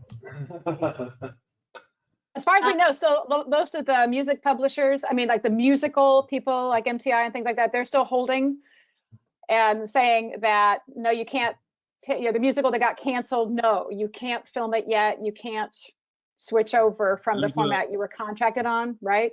Yep. And there's a lot of online backlash, a lot of pressure on them, I think, right now. And I expect in the next few days they're going to come out with something. Yeah. You know, that they need time to talk to their lawyers too. Yeah. You know, they got to figure it out. Just takes time. I'm waiting for that answer myself. You know, one of my shows, I was in the middle of a show that got canceled, and we're just waiting. So one more thing about if you have students in the independent studio that are saying, I just don't want to do this. You know, I had a contract with you, I had a package with you, we were doing a semester, the mom is saying she doesn't want to do it, or you know, just suddenly the interest is not there. You still get to make the decision. It is your business. So you can say, thank you, I understand this is a time of great national anxiety, but you have a contract. You can hold them to it, just like MTI is currently doing. You can say, here are some alternatives. You can be gracious, you can be flexible. You can say, I'll see you in a month. I've done that. I gave a few people the option, but some people I didn't give an option because I actually know them so well. We know that they need to keep going. So if you're actually worried that they are sick and you don't want them to come near your studio, but you want to keep their money because you're running a business that you have to pay your rent, then you can come up with some alternatives. The best one is that you go ahead and you have basically the lesson on your side only. And you can say, okay, if you were here, I would do these warm-ups with you, do the warm-ups. If you were here, I'd have you work on this song. Here's the music. If you were here, I would tell you this, and then send it to them as a video file. Well, that's something that can be done on the voicelessons.com app too. Exactly. To lesson and have them come in. Yeah. And if you don't have voice lessons yet, then just record it on your phone or video, or get your fancy little friend from next door to come over and record you from 6 feet away. So that way you can send that out. If you're not there yet, that's okay. But that way you keep the income, you have still given valuable instruction, and they can watch it at a time that's best for them. If they're too anxious, or if they're really worried they're actually sick, then, but that solves a lot of problems. Don't be afraid to do that. That counts as instruction, and that's something that you're using your brain to help them. So go ahead and do that. And also, could I suggest too, I used to do this a lot and people liked it, and then I stopped. I'm definitely going to start again. I actually used to video live lessons. If the people are coming here in the studio, I have some that watch you. Yes, that's right. So I think that could be very motivating at this point, not only for other teachers in our community, but for students to know, oh, people are showing up, people are going, life goes on, you know, where it's possible. And these intimate performances that can be done in a salon, intimate, you know, we're not 250 people gathering, you know, a small salon of your students. Let's put on a little showcase in my living room. Let's do something to community build too. Again, I'm all about this morale building, because I think this could really turn into an undercurrent of more major problem. So put out as much video as you can. Put out a video of your teaching. Put out a video of you, the teacher, singing. Be great. I have some Great. I very think we brave need to students who let me do that. I think So- we need to move on talking about some classroom stuff, only because I know we promised some people we would. And we'll probably end up having another one on some of this. I know at least one topic we'll be dealing with, and I'll talk about it in a minute. But many of you are having to transition to actually teaching some courses online, due to varying, all the reasons that we already know. And there are many platforms that institutions are using to deliver online courses. There's Canvas, there's Blackboard, there's Desire to Learn, it's shortened D2L, it's also known as Folio, Moodle, Microsoft Teams, and Google. Some people are using some of the Google products as well. And then of course we've talked about Zoom, voicelessons.com, Skype from a teaching standpoint. But these are big products, they're complicated products, and they're all very different. So, one of the problems that we're seeing online right now is that, everybody's trying to talk about moving things to online, but they're talking past one another sometimes because they're talking about their platform and number Y person's platform does it totally different. Alan, remember when that used to be the voice teaching community and we all had different vocabulary for everything? Yeah, exactly.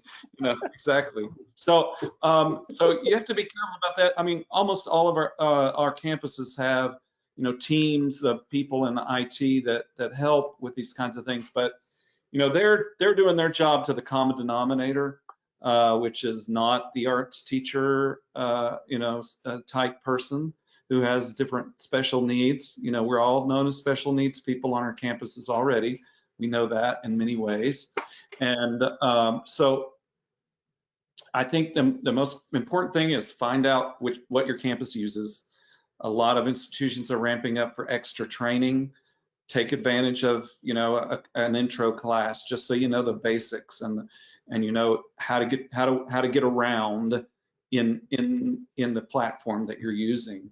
And they're going to probably have less help, available to you for the media needs you might have. But chances are one of the people that's in IT is a closet musician, or maybe is a musician and has done some cool things in one of those platforms that you might buddy up with. And so what we've done, I put out an email last week, or just a couple of days ago now. Seems like last week, but it was just a couple of days ago. That just asking, and so I've got 600 or something emails back. So we have a lot of people that are using Canvas, a lot of people that are using Blackboard, a lot of people that are using Desire to Learn, fewer that are using Moodle, but still a good size, a small group that's using Microsoft Teams, and a small group that is using a variety of Google products. Those are the main responses I've gotten. I've gotten some outliers of some other things. If you responded to me, I know I got that too. These are the ones that kind of predominate. And so what we're doing is we've set up a Facebook group for each of these. So it's like NATS does Canvas, NATS does Blackboard. And I'm really appreciative of Karen Michaels, who's a big help to me, and is has set up all these Facebook and helped me put these together. So you'll see that on our Facebook page. You should see links to that.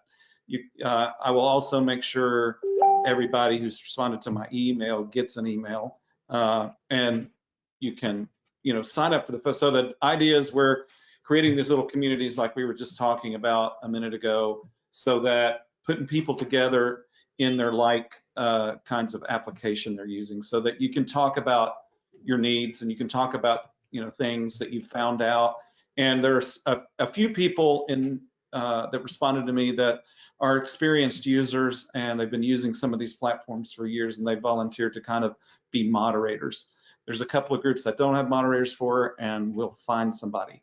But so I just want you to know that's what we've set up to help people and to kind of get you put into a group that will most benefit your specific needs, and you won't be wasting your time because you don't have time.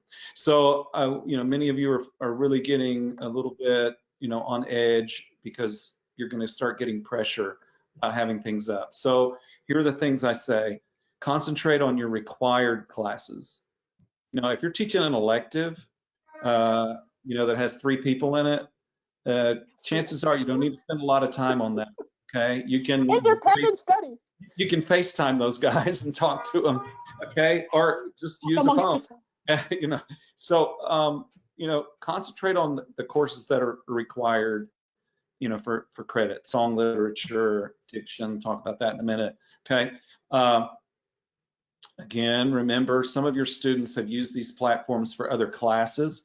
They know them pretty well. You might have a power user student that's used it for, all their history classes, or they were a history major before they became a music major, etc. So you might find a little student assistant in your class already who's adept at some of those things.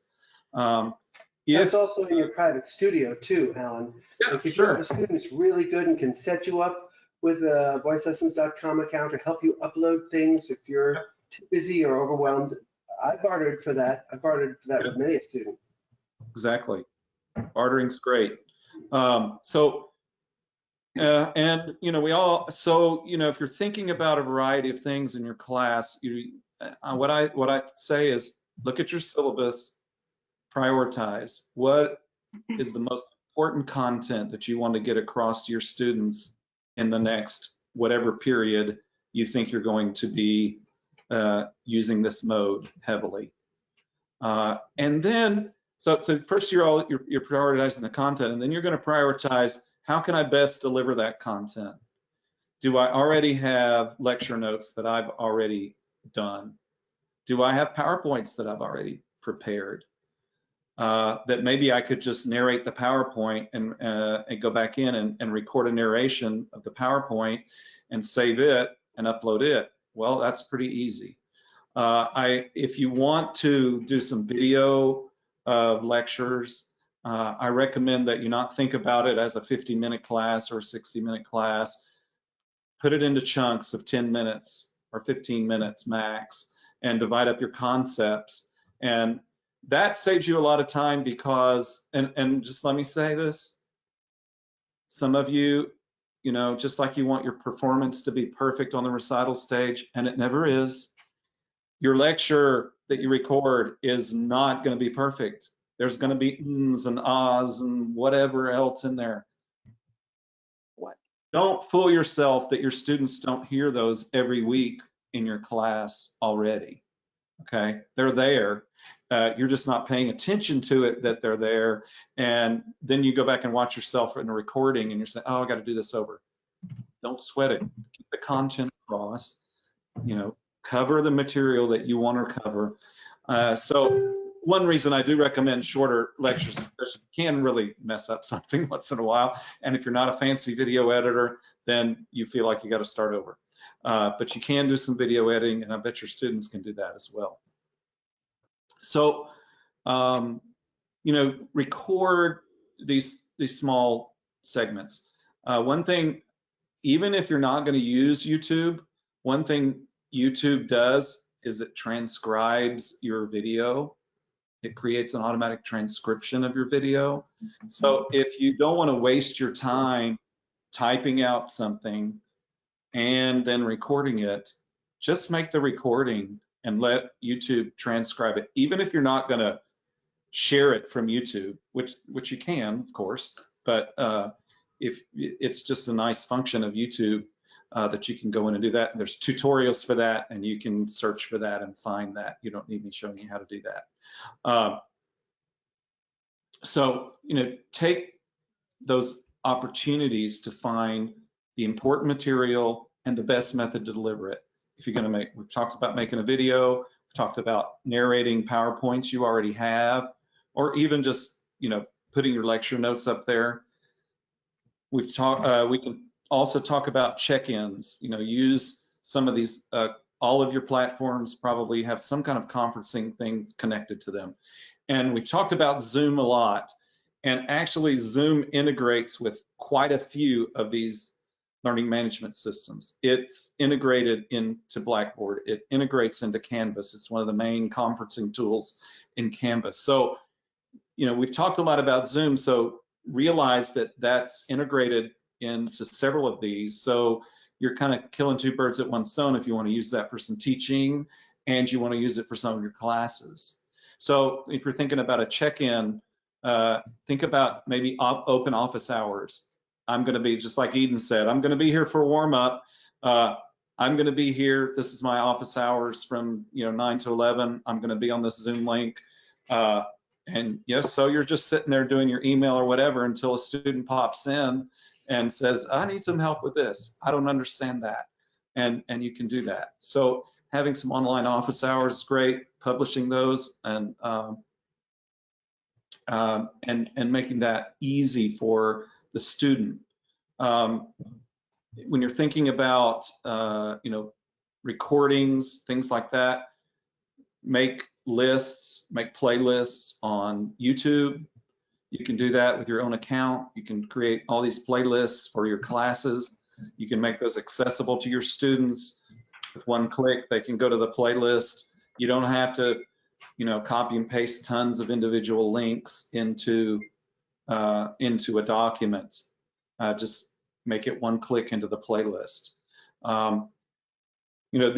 Obviously most of these have your email integrated into that. You can make appointments with students that way. You can, share all of the media that we've talked about.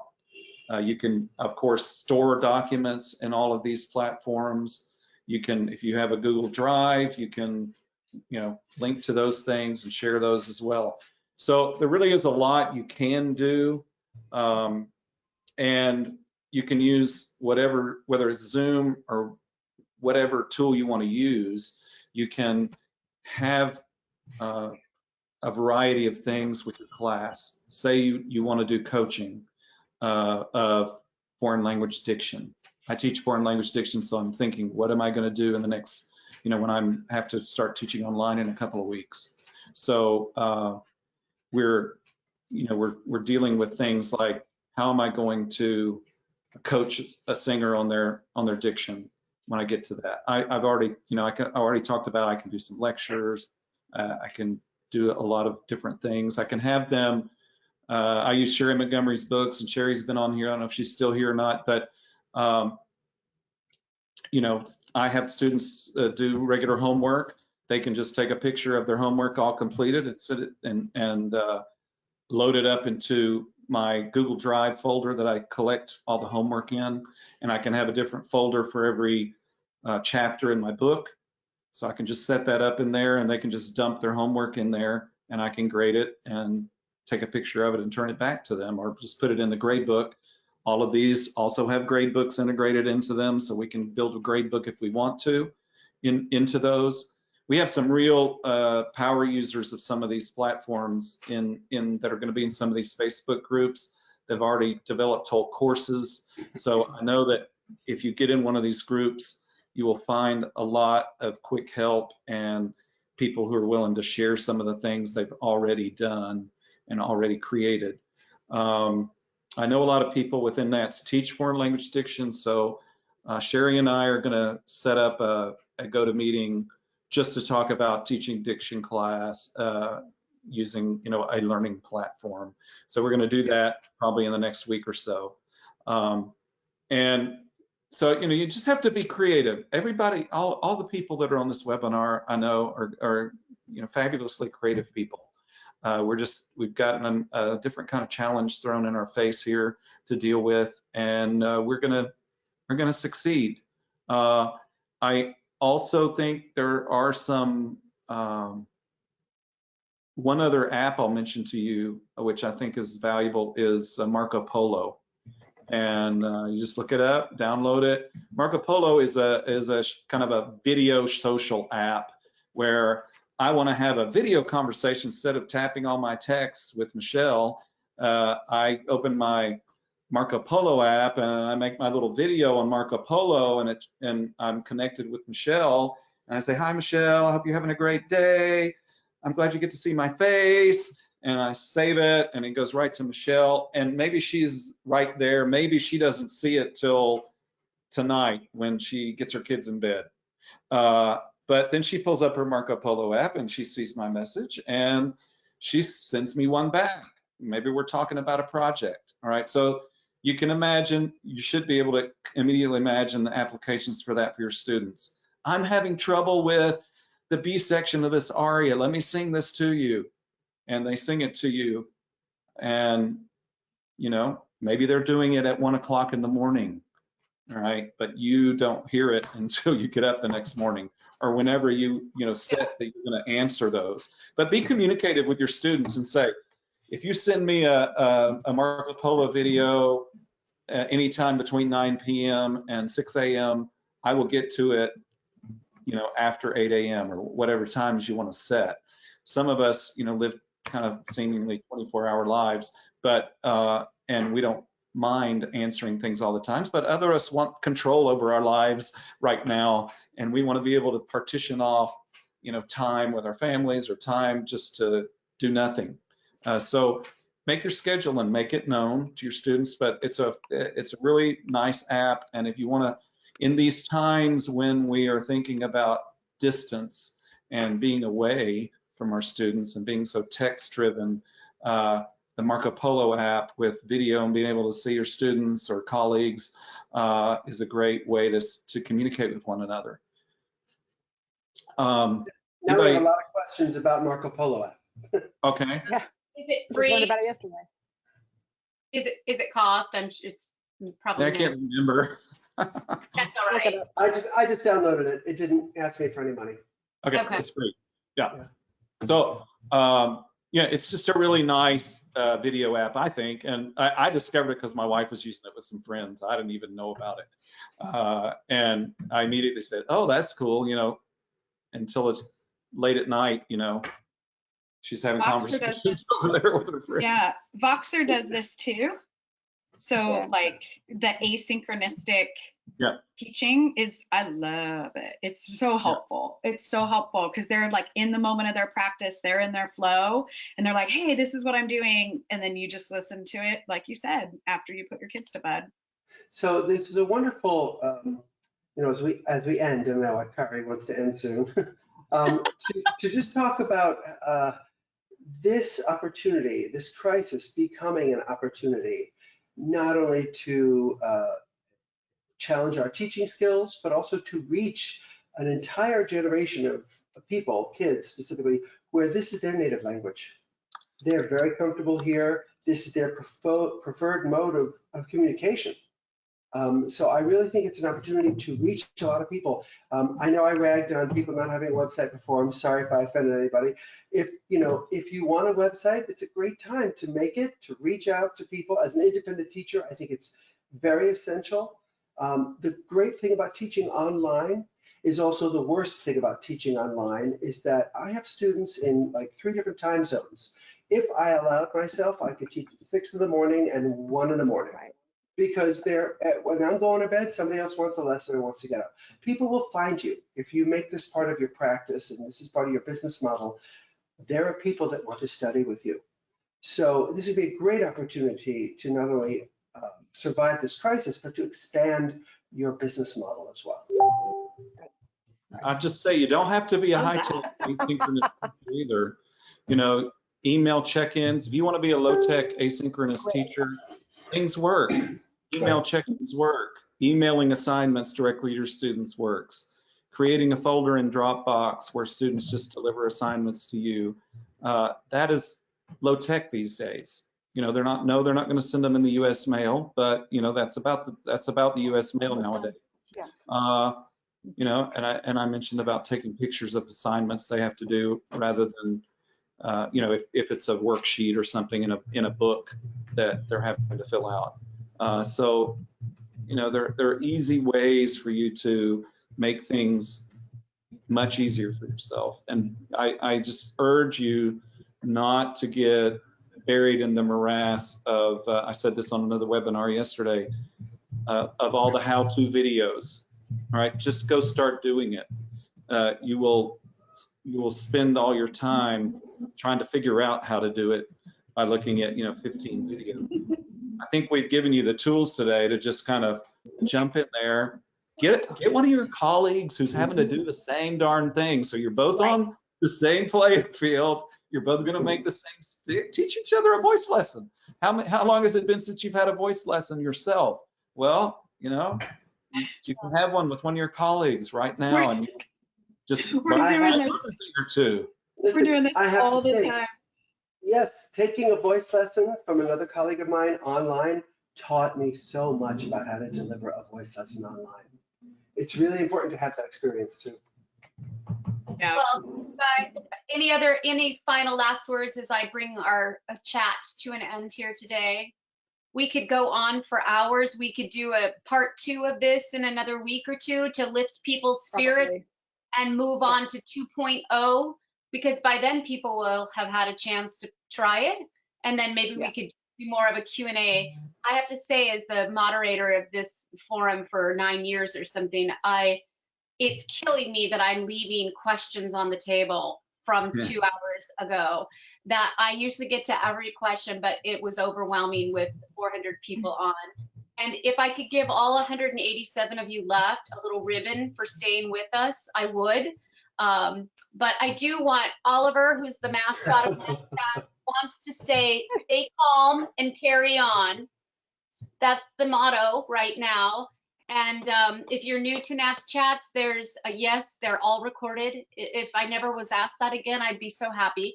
They are recorded.